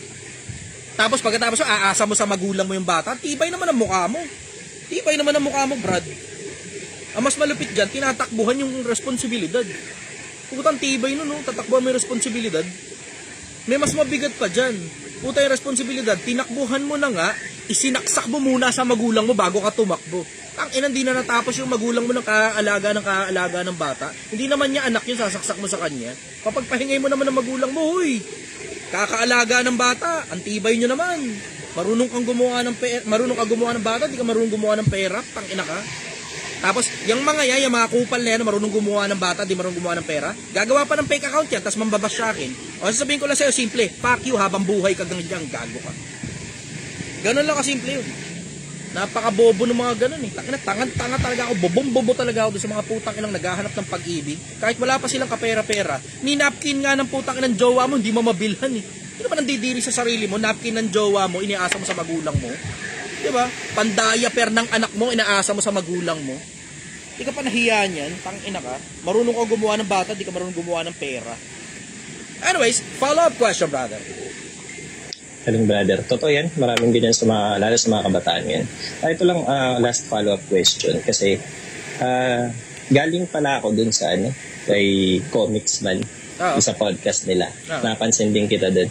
Isa ako sa mga nagtanong dun kay Karashid. Okay. Well, ito tatanong ko kasi totoo 'di ba na yung Bible it predates the Quran, right? Oo. Okay. Bali kasi nag-search ako about sa Quran, yung history ni Muhammad, ni Prophet Muhammad. Okay. Doon kasi sa Mecca, sa Medina, meron doon, I mean, may mga early Arabians doon. Well, hindi pa talaga sila totally hindi pa Islam yung religion nila. Pero yung mga Arabians doon is, ang primary religion nila is polytheism. Bali, ang Diyos nila doon si Hubal, pati yung 3 anak ng babae. Tapos doon sa Mecca na yun, andun kasi yung yung Kaaba. And yung Kaaba na yun, naglalaman yun ng mga sacred relics ni Hubal, ang deity ng mga Arabo noon. Then nung nagkaroon siya si Muhammad ng conquest to conquer Mecca. Doon sinira niya lahat ng mga sacred relics doon. And then nire-dedicate niya yung Kaaba kay Allah. At sinasabi nila, kiniklaim nila na yung Kaaba na yun, bago mapunta sa kamay ng mga early Arabians yun, in-establish yun ni Ibrahim saka ni Ishmael. Ayun ang sabi ni Prophet Muhammad. Although kasi, di ba, yung Bible, yung Tanakh, yung Torah, it predates the Quran. And from the Torah or from the old manuscripts sa Septuagint, walang nababasa tayo na ginawa si Abraham na Kaaba. Actually, aside from dun sa isa sa mga tanong ko yun. Kasi tinan mo yung konsepto na isa rin sa mga tanong ko at the same time. Yung konsepto nun tungkol sa Torah na ang kwento kay Ibrahim o kay Abraham kung tawagin, si Isaac ang iaalay sa dambana. Pero ang nakasulat sa Quran, si Ismael ang iaalay sa dambana. Sino ba talaga? Tapos may mga detalye kasi sa Quran na hindi nagtutugma sa may mga detalye sa Quran na hindi nagtutugma sa sa Torah. Ngayon, hindi naman ito para sabihin na mali ang Quran o mali ang Torah o mali ang Biblia. Hindi ganoon. Yun yung mga tanong sa isip ko na hanggang ngayon question mark pa rin sa akin. And I am now in the part of my life, nandito na ako sa parte ng buhay ko, na naghahanap na ako ng reason for things that doesn't matter to me. At that doesn't make sense to me, rather. Kasi nung mga panahong bata ako, yung pag-aaral ko ng tungkol sa Quran para hanapin yung mga kamalian ni Propeta Muhammad at ng Islam. Yun yung meron ako dati. Pero syempre, habang tumatanda ka, tignan muna natin, baka mali naman ako. Diba? Kasi paano mo malalaman kung tama ka o mali ka, malibang na ikumpara mo ng bukas na puso. yung bagay na meron yung kabila. Parang halimbawa, tinan mo, sa dami ng mga bagay na natutunan ko tungkol sa buhay, isa sa mga pinakamalalaking bagay na natutunan ko, yung konsepto ng pagbabaliktad ng sarili mo. Ilagay mo kaya yung sarili mo sa lagay ng kabila. Kasi alam mo yung for the longest time, alam mo yung, syempre, dahil debatista ako ng Kristyanismo minsang panahon, alam mo yung for the longest time, ang paniwala ko, hindi, Muslim, suicide bomber. Tapos si Muhammad, ano yan, pedophile yan, 9 anyos yung anak niya. Yung inasawa niya. Tapos, diba, alam mo yung mga, ganun yung mga nalalaman ko tungkol dyan eh. Bakit ganun yung mga nalalaman ko? Kasi ganun din yung mga naituro sa akin galing sa ibabaw eh. Galing dun sa mga taong, galing sa mga taong natuto ako. So ngayon, for the longest time, yun yung alam ko. Ngayon, unti-unti, habang tumatanda na ako eh. Diba? Hindi mo nahabol yung debate. Bakit? Hindi ka naman religious leader, Chester, para makipag-debate kayo. Tama itong sabi nung isa, I'm Sai George. Sino ka ba? Tama ka. Sino nga ba talaga ako? Diba? Minsan you have to ask yourself, sino ka ba? Hindi ka naman religious leader, magaling ka lang lumaban ng debate, tapos ang alam mo lang, sa kabilang religion, puro paninira. Pero alam mo ba talaga yung totoong aral ng Islam? Ang sasagot ko sa'yo, diretso, hindi. Hindi ko alam. Kaya ngayon, I am now in the journey na hanapin ngayon kung ano naiintindihan ng mga Muslim tungkol sa Islam. Tapos, I am now on the journey as well na basahin din ang buong Quran para maintindihan ko kung ano talaga yung mga pinaniniwalaan nila. Kaya nga, pupunta rin ako ng Mindanao eh. Pagkatapos ng Project 1M, nakapangako na ako. At wala akong kakilala yun nga yung narinig ko sa'yo. Wala akong kakilala sa Mindanao na matutuluyan ko. At alam mo yun, kung sino man yung mag-offer sa akin ng kahit na ano tungkol sa matutuluyan na dito pupunta sa Project 1M, tatanggihan ko. Kasi I need to have this journey on my own. Ako lang mag-isa yung pupunta ron, tapos kung sakali mang may magpapatuloy sa akin, dun ko na makikilala yun, hindi pwedeng dito. Dun ko na makikilala yun. At matutulog ako sa tabi ng kalsada. At mag-iikot-ikot ako. At mamamasyal ako. At titignan ko kung ano magagawa ko ron at baka makasagot din ako ng ilang mga tanong ng mga tao. Pero definitely, I will not bring any religion to them.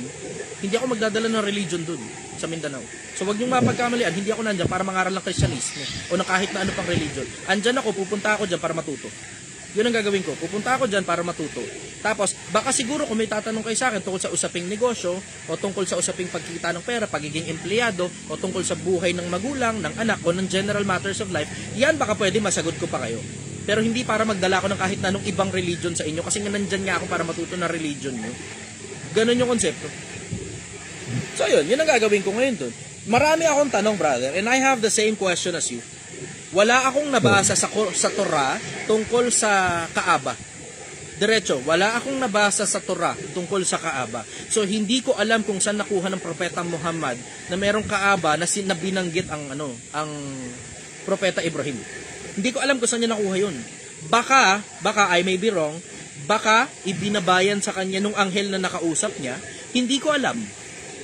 Hindi ko masasagot diretso. Hindi ko alam. Ang sagot ko diretso sa'yo, brother, hindi ko alam kung saan nila nakuha yan. Nakita ko rin yun. Oo, na-research ko rin yan. Yung parehas na research na meron ka, yan din yung research din na meron ako. Parehas tayo ng tanong. So ngayon, ang sasagot ko sa'yo, hindi ko kayang sagutin, brother. Hindi ko alam ang sagot. Brother. Maganda na sagot mo. Matalino yung tanong mo eh. Ang sagot na matalino dyan, hindi pagdudunong-dunungan. Ang sagot na matalino dyan, hindi ko alam. Yun ang sagot ko sa'yo. Hindi ko alam. Brother, matter of fact, hindi ko ini-invalidate yung belief ng Muslim.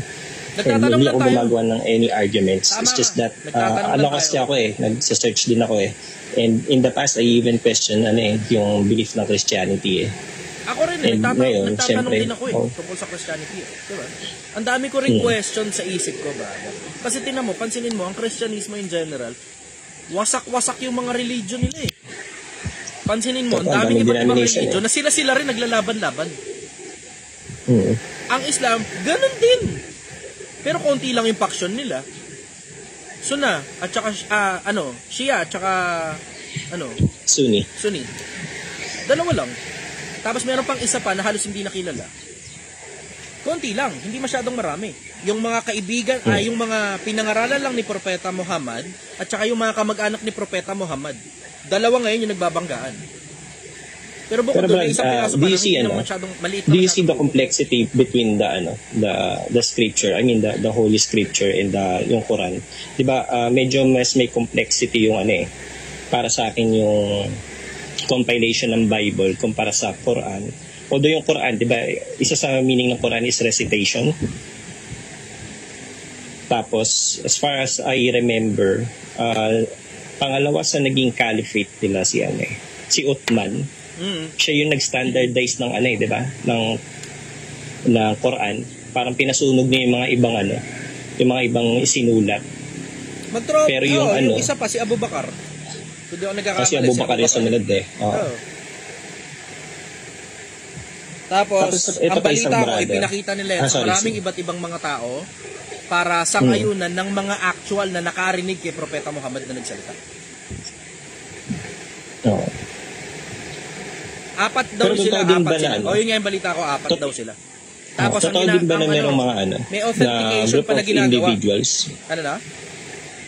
Totoo ba na merong mga group of individuals na sumusunod kay Prophet Muhammad? Kasi 'di ba, mini-memorize nila yung hadith. Hadith. Tapos yung hadith na yun, nag-alinlangan silang parang sabihin yun kay Uthman na baka kasi masunog din yung kinabisado nila na sinabi ni Muhammad na hindi naman inuutos ni Muhammad na isulat. Totoo. Pero kailangan din talaga ng libro na ganun Kailangan ng libro ng mga aral, tapos kailangan din ng libro ng mga bagay na ginawa. Kasi yun yung wala sa, I will say, well, hindi naman wala. I will say, bitin sa Biblia. Nabibitin ako sa Biblia in the context na greedy kasi ako sa karunungan Greedy ako sa karunungan. Nabibitin ako sa Biblia kasi pansinin mo, si Sulaiman sa Quran o si Solomon sa Biblia, napakakunti ng librong isinulat. Napakakunti. Nabibitin ako.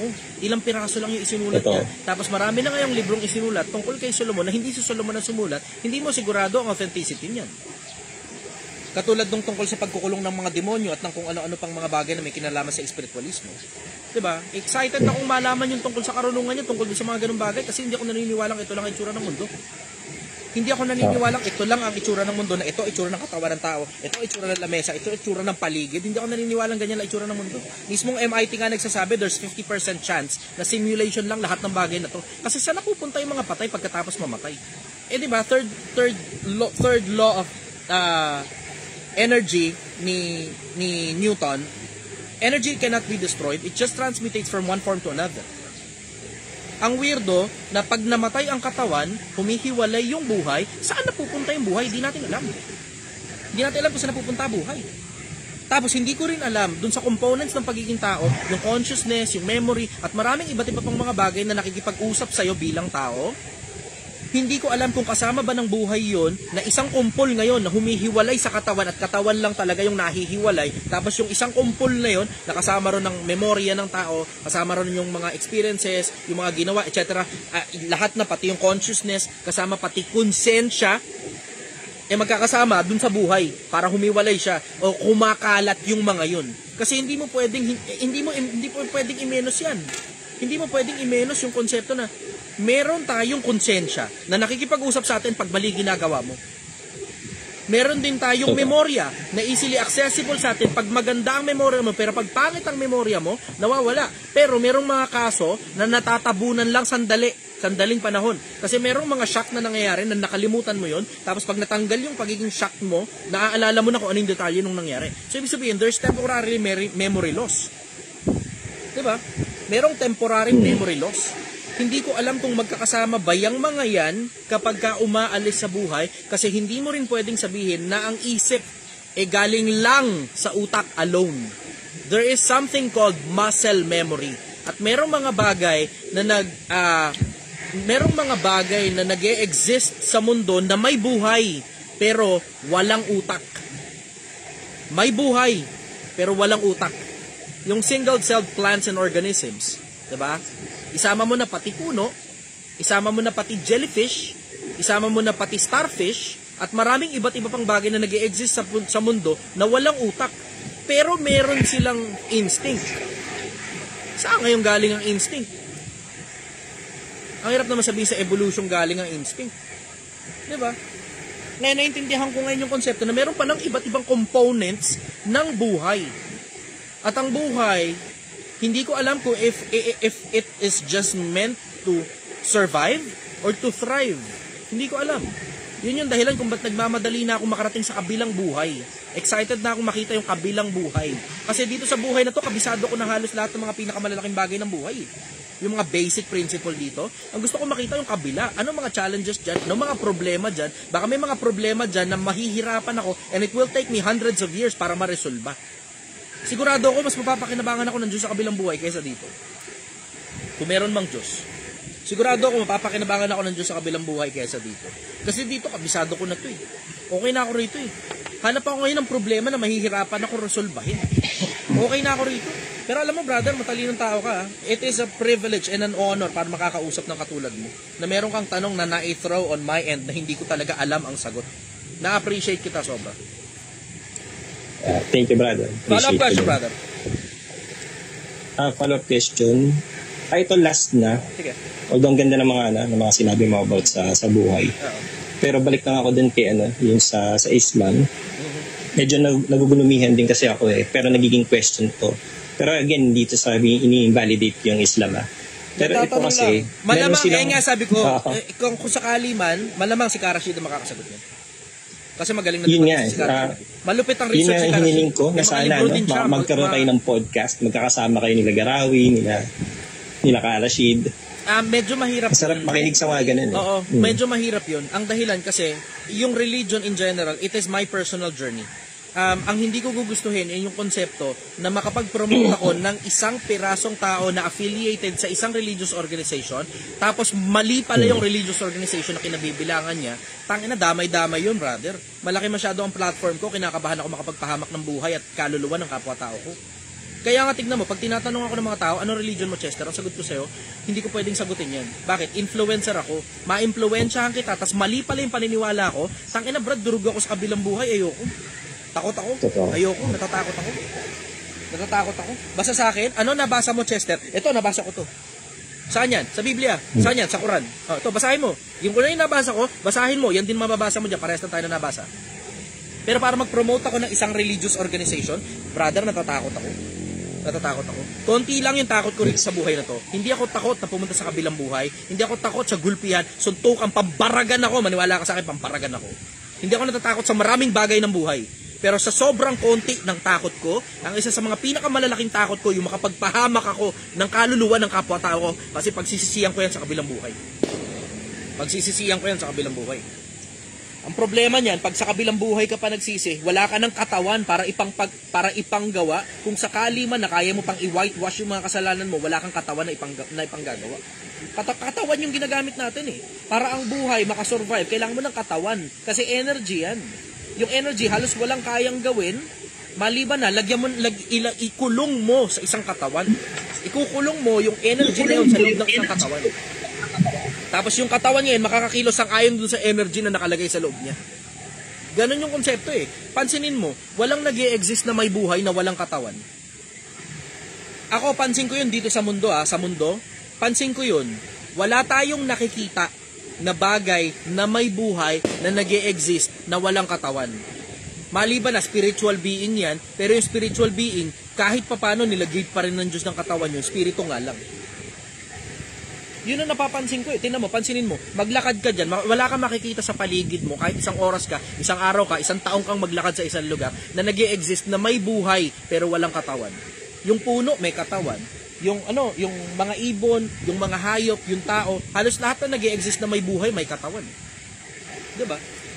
On a matter level, pero yung walang katawan, hindi ako sigurado kung paano gumagana yun eh. Excited na ako, sobrang excited ko nang umalas sa katawan na to para makalaya ako.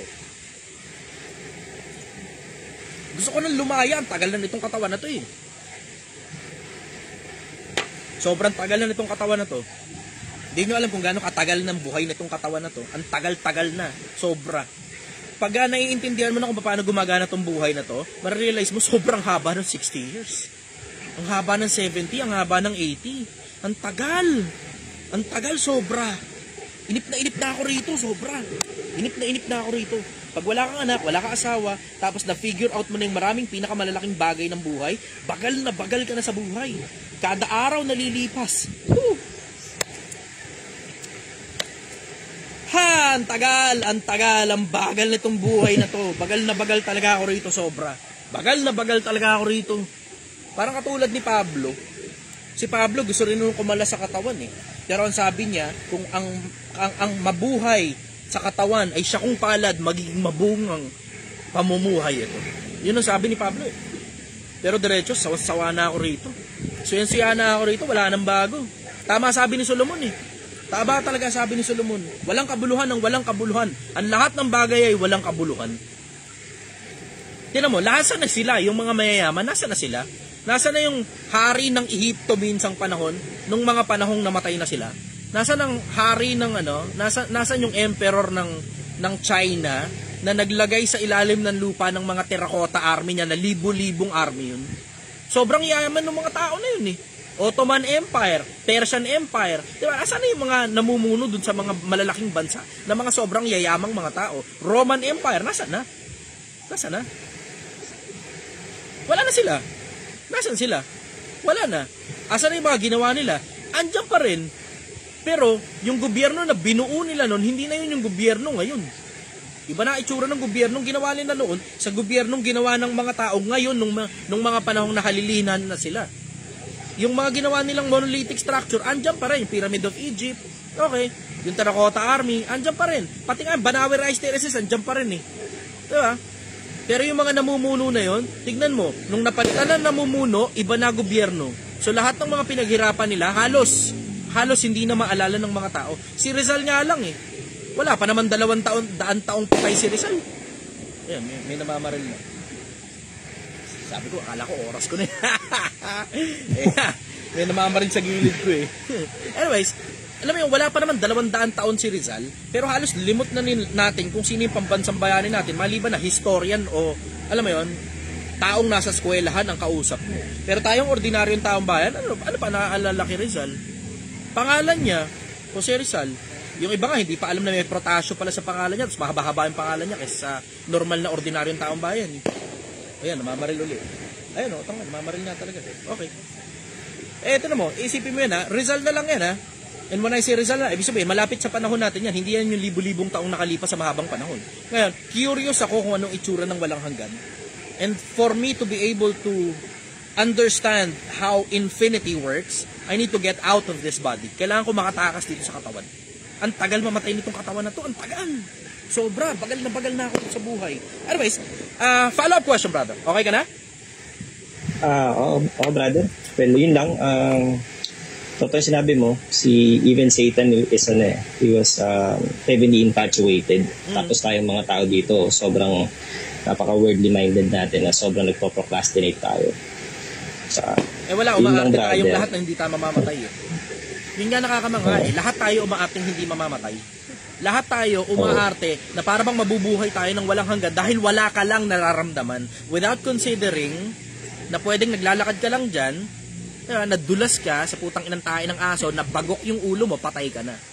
Diba? Sobrang fragile ng buhay. Pero dahil maraming taong buhay, dahil maraming taong nakakalakad at nakakakilos at nakakagala at bumibili ng mga Louis Vuitton at kung ano-ano pang pangmayayaman na brands at bumibili ng mga pangmayayamang kotse at mansyon, akala ng tao yan ang purpose ng buhay. Without considering you're fucking going to die and you're going to leave everything that you have endeavored for here in this life.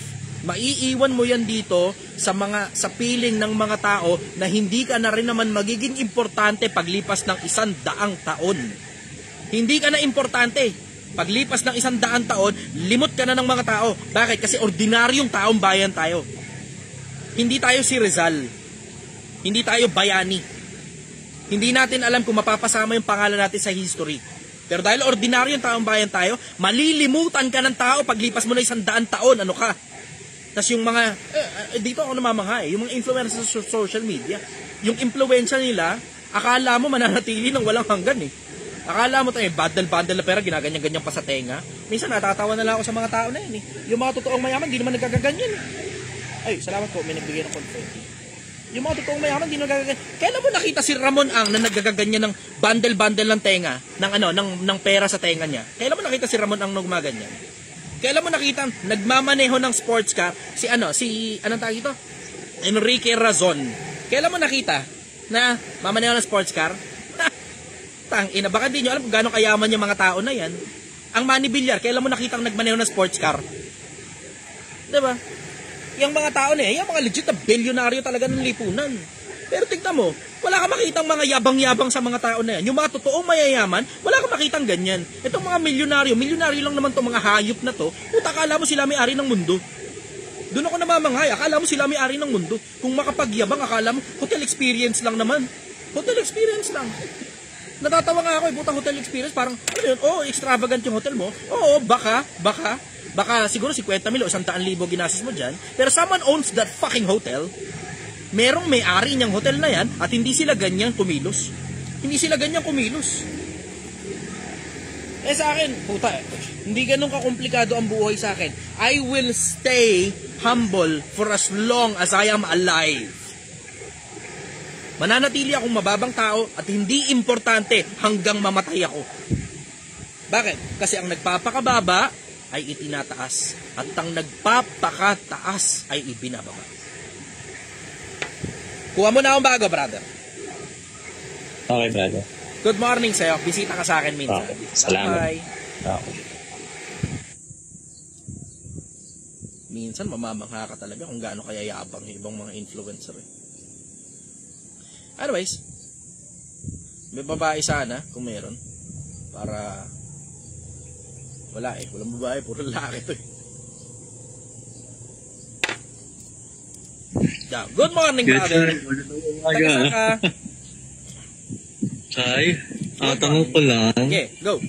Especially, as an introvert like me, teach me how to speak confidently in public.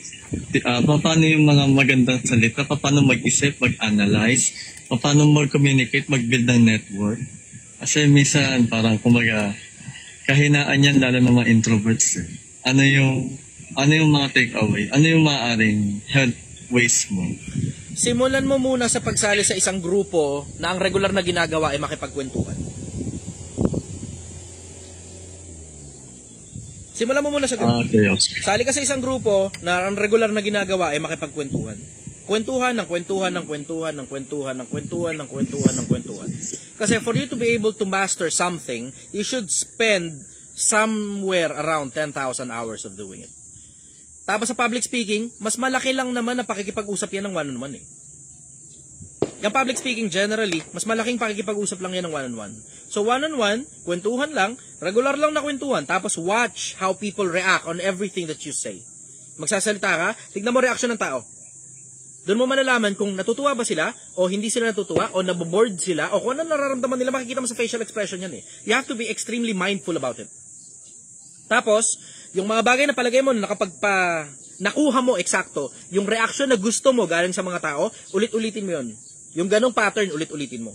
Yung mga patterns naman na palagay mo kina-board ng mga tao, ngayon, bawas-bawasan mo ng konti. Pero you have to start with one-on-one. Una ka muna sa one-on-one. Tapos susunod nun, mga 3 kayo, 4 kayo, ganun, kwentuhan lang, ganun. Tapos, palaki ng audience mo. Hanggang sa, minsan, hindi na nga malaki audience mo, maliit lang yung audience mo. Pero bumibida ka na, bumabangko ka na sa upuan. Pero you have to understand you have to understand your topic well enough. Dapat yung topic na, i-discuss mo, hindi yan topic na hindi mo kabisado. Kaya nga sabi ko, simula muna kayo ng maliit lang muna. Simula muna ng maliit. Diba? Yung kwentuhan lang na, yung experience mo tungkol sa ano nangyari sa sa araw mo, ganun. Pagkatapos yung experience na nangyari sa in the past, blah blah, etc. Tapos mga plano mo in the future, ganun, mga maliliit na mga bagay, mga maliliit na chit-chats. Tapos pwede ka siguro medyo lumalim-lalim ng konti. Pag medyo malalim-lalim, mas mga 2 bote na yan, ganun, sa beach, ganun. Isang grupo kayo, kay kwentuhan, tapos saka 2 bote kayo. Masarap-sarap na kwentuhan na yan. Malakas-lakas na rin ang loob mo ron. Pero hindi ko sinasuggest na mag-inom. Huwag nyo mapagkamalian, hindi ko sinasuggest yun. Pero ibig ko sabihin, pinaka-common kasi yan, yung malalalim na kwentuhan sa mga taong nagiinuman. Itong mga ganitong kwentuhan, yung kanina. Yung mga kaninang klase ng kwentuhan, normal yan sa mga taong nagiinuman. Tapos sa susunod niya, nag-i-Englishan na. Alam mo, pag nag-i-Englishan na, medyo lasing na yan eh. Tapos susunod niya, nag-iiyakan na. Tapos susunod niya, maoy na. Pag nagmamaoy na, over na yun. Yun ang masasabi ko ron, brother. Follow-up question.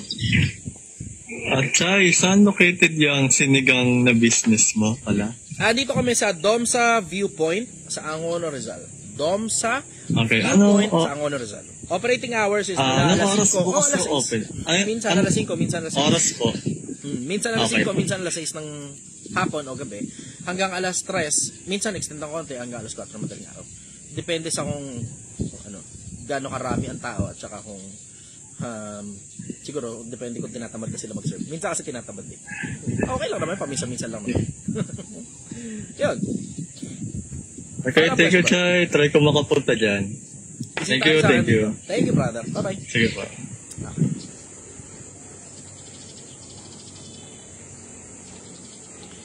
Sabay-sabay po yung live natin ngayon sa Facebook, sa TikTok at saka sa YouTube.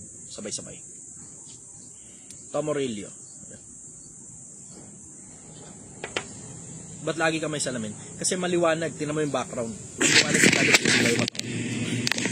Good morning, Tom Aurelio. Taga saan ka, brother?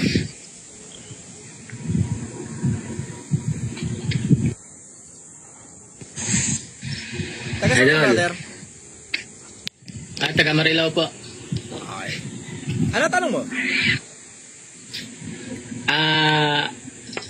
Ilang oras tulog mo, idol? Araw-araw? Hindi ko binabawa sa oras ng tulog ko. Depende kung ilang oras ang kailangan ko. Kasi ang normal naman sa mga tao, 7, 8 oras, ayos ka na ron, solve ka na ron eh. Minsan may mga araw, pag nagigising ako nang wala sa hulog, ganun, napapacheck ako ng cellphone, 4 na oras lang, ganun, 6. Pero hindi ko sinasuggest yun. Matulog ka na sapat. Kung ang tinatanong mo doon sa konteksto na magiging successful, kasi yan yung common na tanong ng mga tao eh, kailangan babawasan yung tulog para maging successful. Hindi. Matulog ka na sapat. Pag binabawasan mo oras ng tulog mo, nako, maniwala ka sa akin, lutang ka, ang pangit na resulta mo, tapos aburido ka pa, inis ka. Hindi masyadong magandang konsepto yung babawasan mo oras ng tulog mo. Hindi talaga masyadong magandang konteksto yun. Pagka kailangan ng katawan mo 7 oras, bigay mo 7 oras. Kailangan ng katawan mo 8 oras, bigay mo 8 oras. Kung masama ang pakiramdam mo, nilalagnat ka, kahit 10 oras ka pa. Kaya sabi mo, paano yun? Kasi bla bla. I-adjust mo yung oras ng tulog mo, hindi yung oras ng gising mo.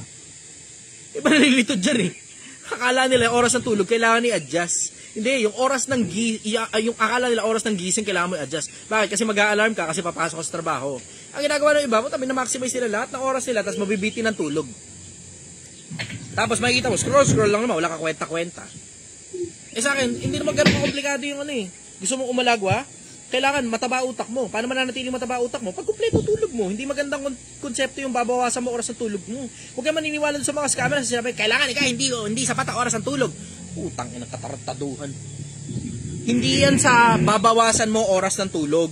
We all, lahat tayo, pati sila Ramon Ang at yung mga bilyonaryo natin sa Pilipinas, we all have 24 hours. Lahat tayo may kanya-kanyang 24 oras.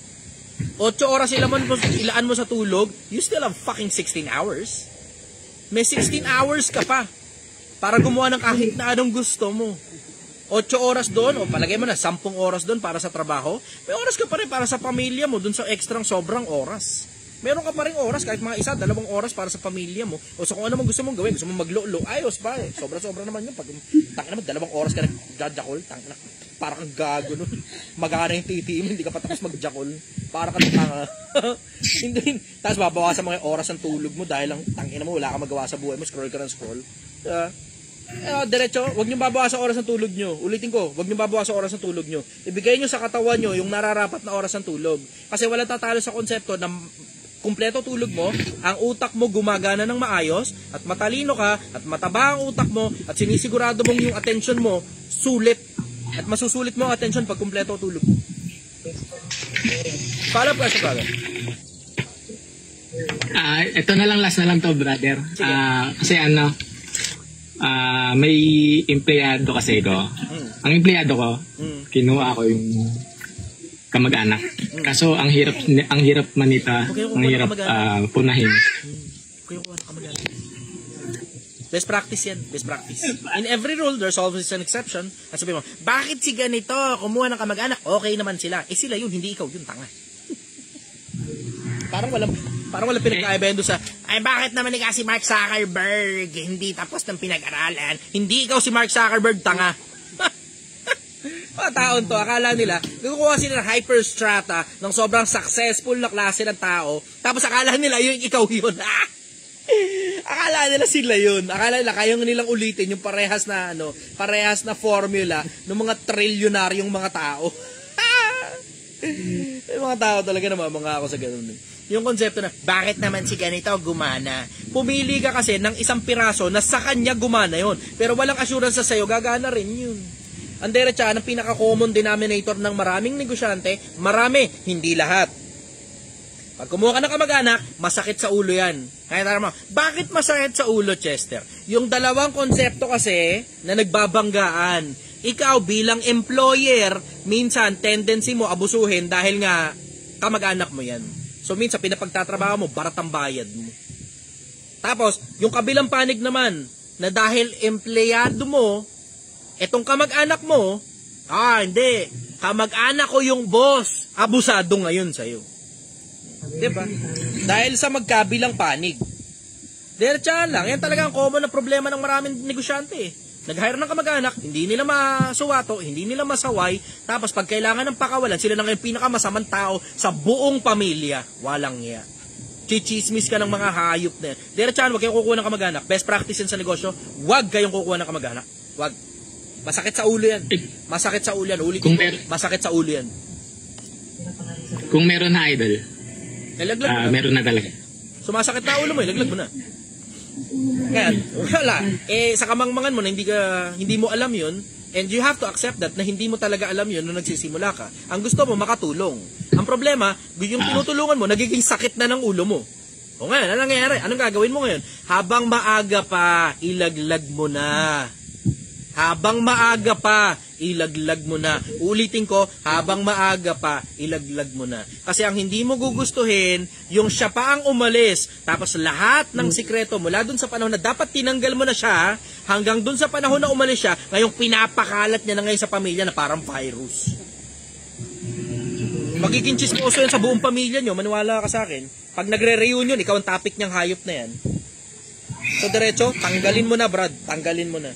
Maiging ngayon pa lang, you may probably deal with the repercussion of your action na ichichismis ka na masamang tao. Ichichismis ka talaga niya na masamang tao ka. Pero mas maigi nang ngayon pa lang, ichismis ka niya kung kailan konti pa yung damage na magagawa niya dahil konti lang yung alam niya tungkol sa'yo at sa negosyo mo. Kaysa kung kailan pinatagal mo, dumami ngayon yung nalalaman niya tungkol sa negosyo mo, tsaka ka ngayon nilaglag. Kasi pati personal na buhay mo, uungkatin niyang hayop na yan. Pati personal na buhay mo, uungkatin yan. Kasi chichismis ka.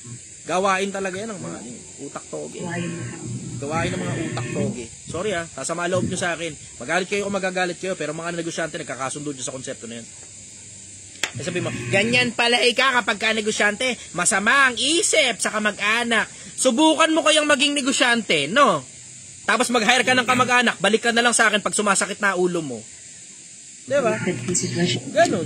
Follow-up question, brother. Accurate, brother. Okay. Ayos ka na? Next question. Thank you. Okay na po, brother. Sige. Bye-bye. Bye-bye. Okay.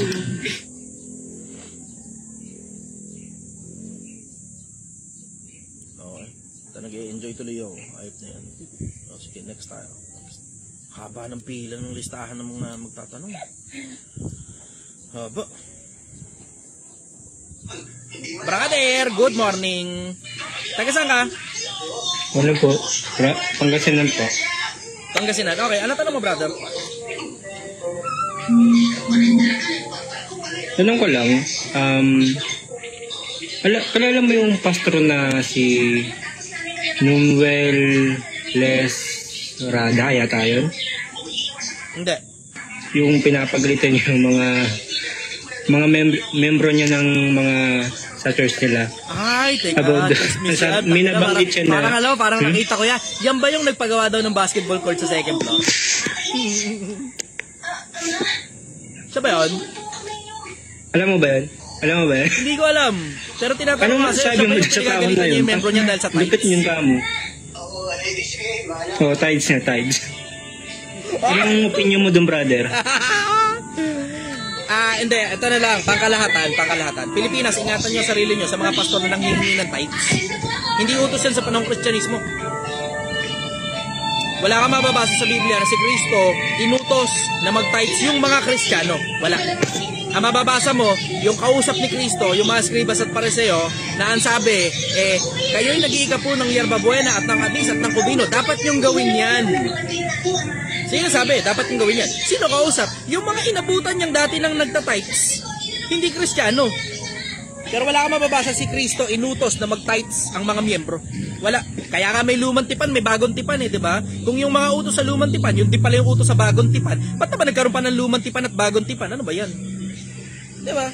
Sabi, panahon pa ika ni Abraham, may tithes na. Inutos ba kay Abraham yon? Sige, hanap ka talata, inutos kay Abraham na mag-tithes. Ganyan nila hinihilot yan para palabasin nila na parang kautusan kay Abraham yan at sobrang tagal na utos na yan. Ganon nila gustong palabasin yan Kaya tinan mo, ang pagkakaharatsyada nila sa salita, mag-ingat ka Pilipinas sa pagtatahi ng salita ng mga tao. Maraming mandurugas sa pagtatahi ng salita. Matuto kang umuri kung dinudugas ka ba ng isang tao. Yung tahi nila ng salita doon, hindi nila sinasabing inutos kay Abraham. Wala silang sinasabing ganon. Bakit? Kasi wala kang mababasang inutos kay Abraham yan. Kaya tignan mo, ang galing ng pagkakatahi ng salita Panahon pa ni Abraham may tithes na. Inutos ba kay Abraham yun? Diba? Ayan na sinasabi sa inyo. Pilipinas, ingatan nyo sarili nyo. Masyado maraming ganid na lobo sa mundo ng ng pagre-relihiyon at ng espiritualismo. Napakaraming ganid na lobo na mga nagkalat sa lipunan na nagpapanggap na sa Diyos na kinakalakal yung salita ng Diyos, pero ang totoo, yung pera mo talaga ang interest nila. Diretsahan lang. Napakarami niyan Pilipinas. Ingatan mo sarili mo sa mga bulaang propeta, ang dami-dami nila. Ang dami-dami nila na mga pastor na nangangaral lang kung ano nung kalokohang nasa isip lang nila, tapos hinahanapan na lang nila ng ebidensya sa Biblia para kunyari totoo. Napakarami niyan. Napakarami. Ayan, follow-up question, brother. Ano na, brother? Ay, ito maganda. May tanong siya, sabi niya, pastor ka po, boss. Hindi ako pastor. Nakahalata lang ako. Nakahalata. Ako, ordinaryong taong bayan na may opinion. Ito problema nyo, Pilipinas. Ito problema nyo, mga gagong pastor. Ito problema nyo, mga putang ina nyong mga influencer na nag-i-influensya ng kagaguhan sa kapwa-tao. Ang problema nyo, may lumitaw na katulad ko na nakakahalata. At hindi ako takot magsalita. Malas ninyo, may lumitaw na katulad ko. So the only way para mapatigo mo yung putang inang bunganga ko, patayin mo ko. Andito ako, nasa Domsa Viewpoint sa Angono, Rizal. Nasa Domsa Viewpoint sa Angono, Rizal. Magdala ka ng maraming tao, magdala ka ng maraming bala kasi pumapalag ako. Si Raul. Napaka-itamating nyo talaga. Excited na ako sa kabilang buhay and I would want to die with dignity habang nagsasalita ako. Yun ang dahilan kung bakit lumalabas ako sa publiko. Yun ang dahilan kung bakit lumalabas ako sa publiko. Excited ako. Excited na talaga ako. Okay, follow-up question, brother. Brother, may napanood ako sa live mo. Ba't mo, like, gusto ko ulit-ulitin yung kwento mo about dun sa kangkong. Lagi mo sinasabi na binabanggit yung kangkong. Hindi, isang pirasong video lang. Parang nakakatuwa kasi Kasi si Uncle kasi health conscious yung matanda na yun Pero tangina pinapabaunan ako ng adobong kangkong. Natakotado ako ng mga klase ko si ulam nila hotdog ham, ganun. Sa akin gulay. Hindi lang tungkol sa kangkong yun, totoo gulay talaga yun Kasi doon sa bahay na yun, swerte ako swerte. Ang laging pagkain doon, Lunes hanggang Biyernes, gulay. Pag Sabado, minsan kami nagulay pa din. Pagka Linggo, yan, pwede akong hotdog, ganun. Nakakain din naman ako ng ganun. Ham, yun nga lang yung disiplina, masyadong matindi. Masyadong mabigat yung disiplina. Na ang pakiramdam ko nun, natutorture na ako bilang bata. Yun talaga yung pakiramdam ko nun, pakiramdam ko torture yung ginagawa sa akin. Tapos ang sabi sa akin ng matanda, relax ka lang, maiintindihan mo yan pagtanda mo. Pagpatay na ako, maaalala mo lahat ng sinabi ko sa'yo. Hindi ko makakalimutan yun. Hindi ko talaga makakalimutan yung sinabi ng matanda. Tapos, yun, nung nakalabas na ako sa bahay ng matanda, mahirap talaga. Tangina, squatter area. Minsan tutulog pa ako sa kalsada kapag mahirap. barker ako ng jeep, construction worker ako, doon ako nagsimula, namamasura ako. Tapos, alam mo, in-out ako ng bahay ng kung sino-sino, makikisuyo ko na lang, baka pwede makituloy muna sa inyo kasi wala akong bahay. Wala akong matuluyan eh. Tapos, syempre, di ba, mga isang araw, okay pa yan, ayos, tinatanggap ka pa, kasama yung magulang, maligaya sila, di ba? Pangalawang araw, medyo parang, hindi ka na masyado pinapansin. Pangatlong araw, kinu-question na ngayon yung nagpapasok sa'yo. Tatlong araw, nandito pa rin yan. Swerte ako. Sobrang swerte ko dun sa konsepto na yung matanda.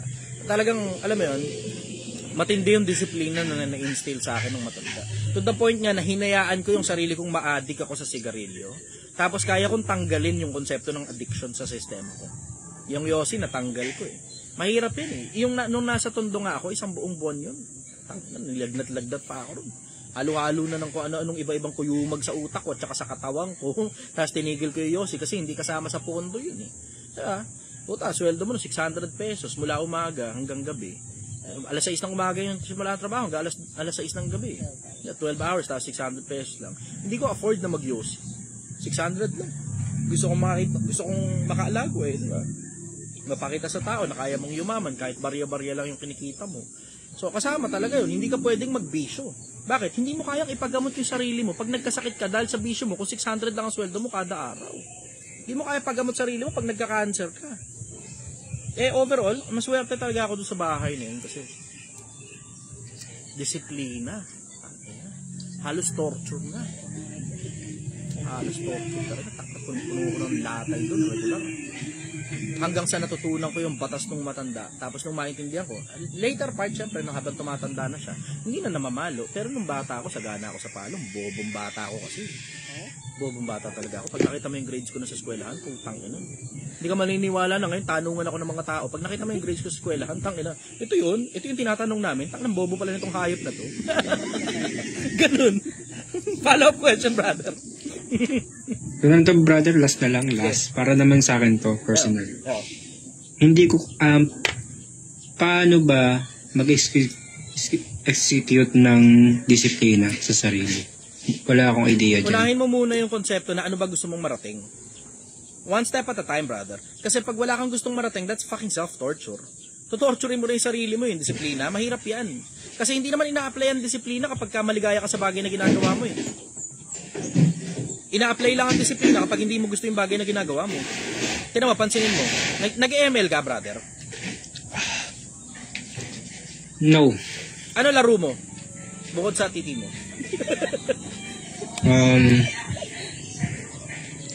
Wala akong hilig sa laro eh.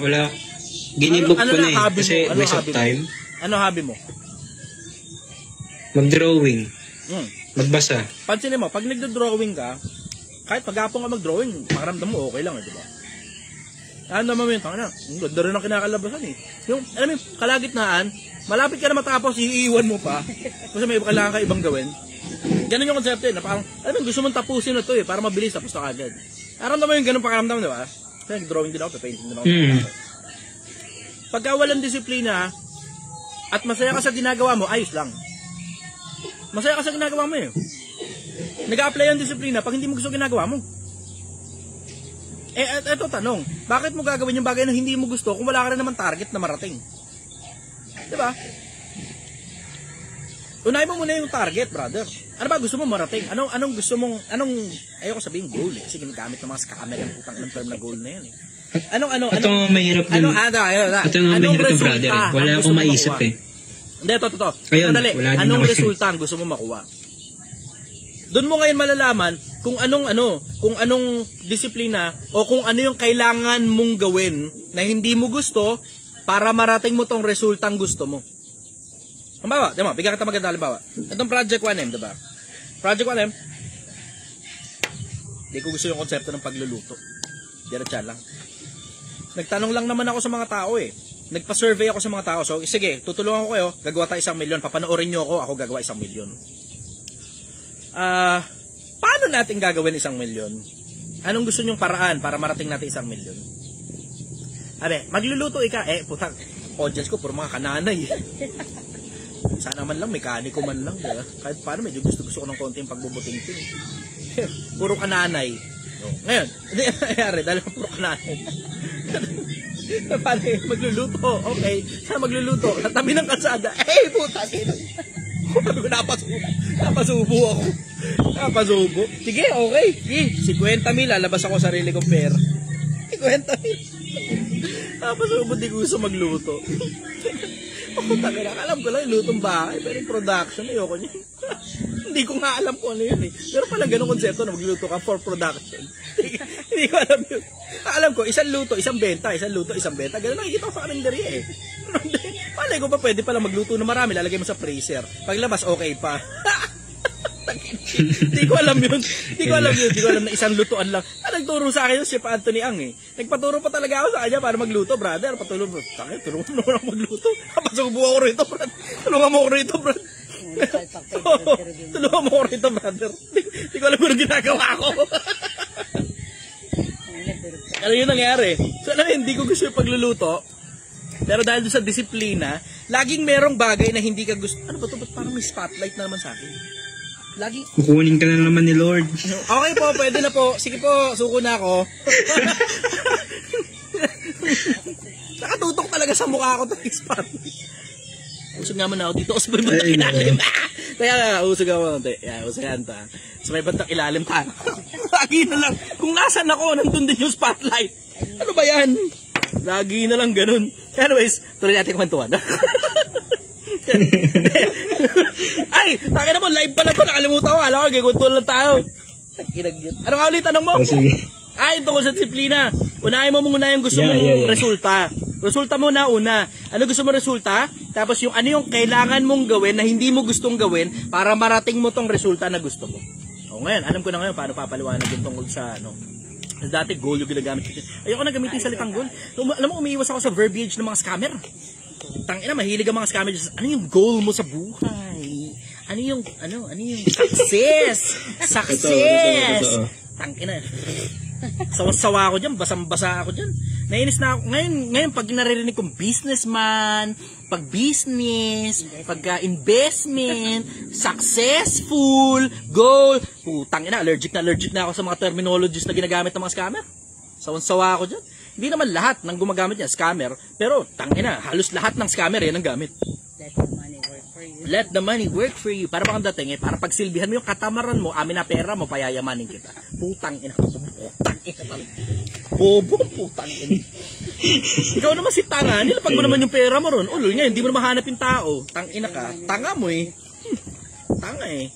Kung sila nga mismo, hindi nila mapayaman yung sarili nila. Tingnan na yung Pilipinas, mag-isip ka, putang ina. Use your coconut. Putang ina.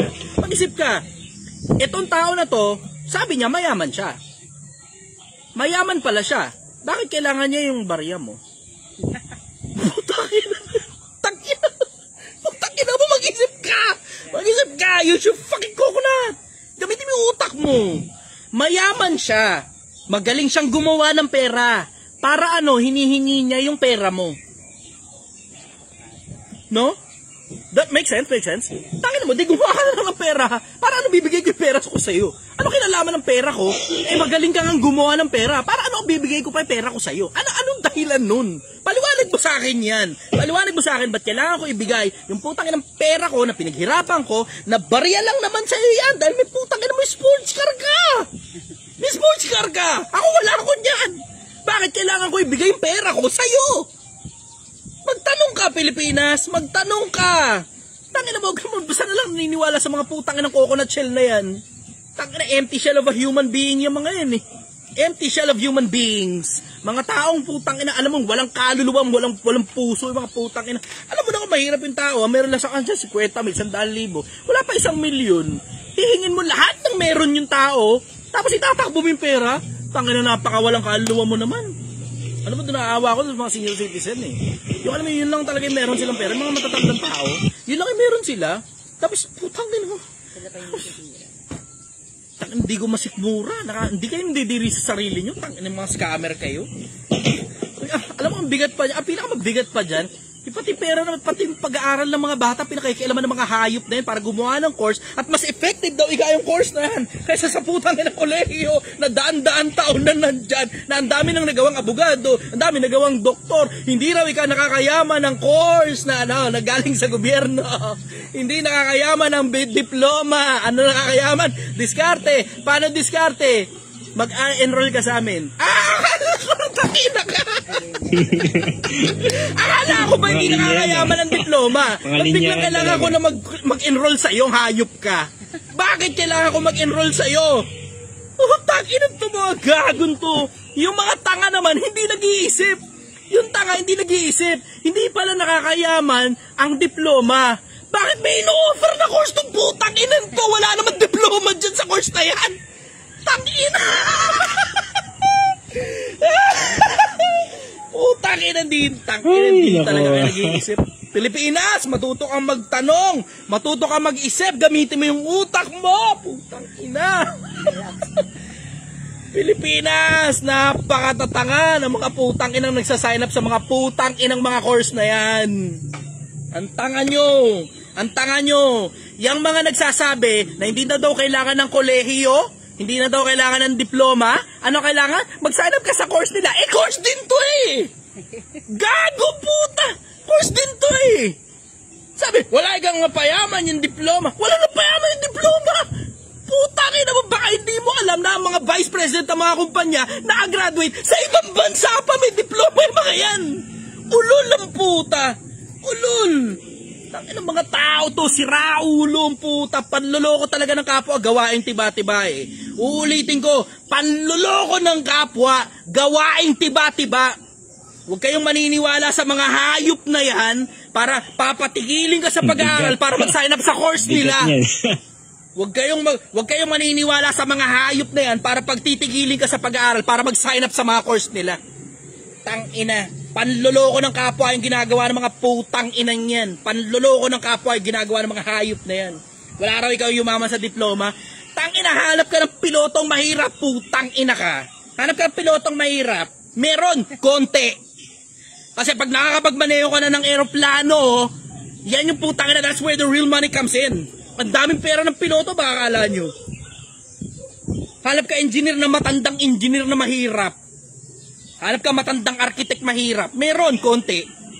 Hanap ka matandang abogado mahirap. Meron, konti. Mga taon to. Baka panloko lang talaga eh, no? Ang target talaga kasi nila dyan, yung mga nasa ilalim ng lipunan eh. Yung mga minimum wage earner, yung talaga target market nila dyan eh. Gusto mo makalagwa, bigay mo sa amin pera mo! Payayamanin kita! Hindi nga gumana sa kanila pagiging empleyado. Pag-business pa kaya ang gumana, mas komplikado yung pag-business kaya sa pagiging empleyado. Nako Pilipinas, kung gusto mong magnegosyo, magsubok ka na lang ng sarili mong pera. Huwag mo ibigay pera mo sa kanila, sayang. Sayang. Sayang. Follow-up question, brother. Soy ako rin Person, ang haba yun eh. Oo nga eh. Sorry. Napasarap. Sorry. Sabi niya, ikaw ba sa... Wow! Oy, no. Yeah, tuloy. Brother, ikaw kasi di ba marami kang skill. Paano manahanap yung bawat skill na yun? Paano mo pinag-aralan? Nagsimula ka sa test daw, nag-construction worker ka, testing din ako, bro. Testing din. Siyempre, makikibali-balita ka sa mga nasa ibabaw. Makitropa kasi kayo sa mga nasa ibabaw para matuto. Hindi para hingin yung pera nila. Mga putang ina nyong gahamang kayo, mga litik kayo. Ang kunin nyo kasi karunungan. Hindi pera. Ayaw ng mga nasa ibabaw na hinihingi yung pera nila, ayaw nila nun. Ang gusto nila, ang hihingin mo sa kanila, karunungan, kasi gustong-gusto ng mga mayayaman na sumasagot sa mga tanong. Gustong-gusto nila yun. Bakit? Ang dami na nila na-acquire na information all throughout time. Willing silang magbigay sa mga taong mahihirap ng karunungan. Pero pera, mahirapan kang pigain yan sa kanila. Plus, wala rin naman masyadong pakinabang sa'yo na humingi ka ng pera sa mga mayayaman eh. Bakit? Kasi kahit bigyan ka ng pera niya, di ka naman marunong mag-handle ng pera, durug ka pa rin eh, balik ka pa rin sa hirap eh. Ang hingin mo kasi karunungan. Hindi ka karunungan. Yung iba, ang hingi, puta, opportunity. Paano opportunity? Sana ako nalang maging manager dyan. May experience ka ba? Wala. Ang inang yan. Nagawa mo. Ito. Absurd ka, Brad. Absurd. Ako, diretso, ang hingin mo sa mga mayayaman, karunungan. Ganong ginawa ko eh. Paano ginawa ko? Laging yung mga boss ko tinutropa ko. Lagi, yung mga boss ko tinutropa ko. Sila nakakaalam paano makarating sa posisyon nila. Tanong mo na sa kanila, boss, paano ba ako makarating sa posisyon mo? Di naman kita ko kompetensya yun eh. Para pag, alam mo yun, na-promote ka, di pag nabakante yung posisyon, ako napapalit sa'yo. Oo, di ba? Ganon. Ganun pala. Oo, Ang galing mo talaga sa takina, mo, no? Brad. Takina, hindi kayo Ganun pala yun. nag-iisip. Ganun lang pala simple. Hindi. Hindi ko pa pala nadidiscuss to, no? Hindi ko pa nadidiscuss to. Tangina yan. Hindi. Ito, didiscuss ko sa inyo. Tropahin nyo yung boss nyo. Alam niya kung paano makarating sa posisyon na meron siya. Para, boss mo, tutulungan mo na umangat pa yan. Yung boss mo, laging tutropahin mo yung boss mo. Tropahin mo yung boss mo. Siya nakakaalam kung paano makarating sa posisyon niya. Kasi nandun na siya. Nandun na siya. Magtanong ka sa mga mayayaman tao paano sila nakarating doon. Ako ang ginawa ko, tinropa ko yung mga boss ko, tapos sila na rin yung gagawa ng paraan, tutulungan ka, bibigyan ka ng direksyon. O ito, kailangan, eto putang inang tong, ito metrics na to, kailangan na hit mo to. Kailangan ganito karami production mo. Kailangan ito.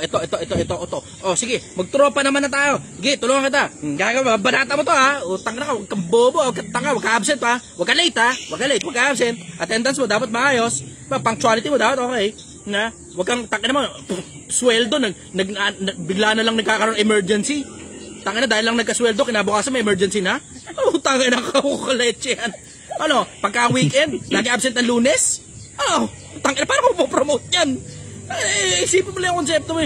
Yung boss mo, alam niya kung paano makarating sa posisyon niya kasi nandiyan nga siya. Tanong mo sa kanya, boss, tutulungan kita para metrics ng team natin. Paano ba ako makakarating sa posisyon mo? Kasi gusto ko yan eh. Gusto ko supervisor din ako eh. Huwag mo naman akong parang. Diskarte mo. Tulungan mo naman ako. Para makarating din ako dyan. Kumita rin ako nakapara sa perang kinikita mo kahit pag mas mababa ng konti. Hindi kita kakalabanin. Maniwala ka sa akin. Hindi kita kakalabanin. Tropa tayong dalawa. Lahat ng kailangan mo bibigay ko sa'yo. Akong bahala sa'yo. Basta tulungan mo. Gusto ko yung posisyon mo eh. Huwag mo naman akong parang, boss. Ganun! Tangin naman, tuto kayo Pilipinas. Tropahin mo, boss mo, malayo mararating mo. Pagkalabang ka ng management, tingnan mo, karamihan ng mga nagsasalita hindi maganda tungkol sa management, lagi na ending natatanggal. Tapos tingnan mo, lagi na lang, lahat na lang ng trabaho, in-applyan mo na, lahat ng trabaho, natanggap ka din. Lahat din ng trabaho, natanggal ka. Tangin naman, dami mo sinasabi sa management, tao rin yan, syempre nasasaktan kalooban yan. Tanga ka eh. Imbis tropahin mo yung boss mo para ma-promote ka, nagsasalita kang di maganda sa boss mo sa talikuran. Hindi ka pa nahihiya nun? Tanga na yung tumutulong para magkaroon ng pagkain sa lamesa mo, nagsasalita ka ng hindi maganda. Kung hindi mo gusto patakara, umalis ka na lang. Huwag ka masalita ng hindi maganda sa boss mo. Diba? Ganun yun, Pilipinas. Matuto ka na. Matuto ka. Ang tagal-tagal na natin buhay, Pilipinas. Napakatagal-tagal na natin buhay. Matuto ka. Anyways, okay na yun. Sana marami kayong tutulan. Maraming salamat, Pilipinas. Na-appreciate ko yung oras mo. At Marami akong natutunan. Yun lang talaga. Marami salamat talaga. Ige. Bye-bye everybody. Kita-kits ulit bukas. Good night. Ay, matutulog kasi ako. Good morning na pala. Sorry, matutulog na kasi ako. Ayos. Buhay na buhay.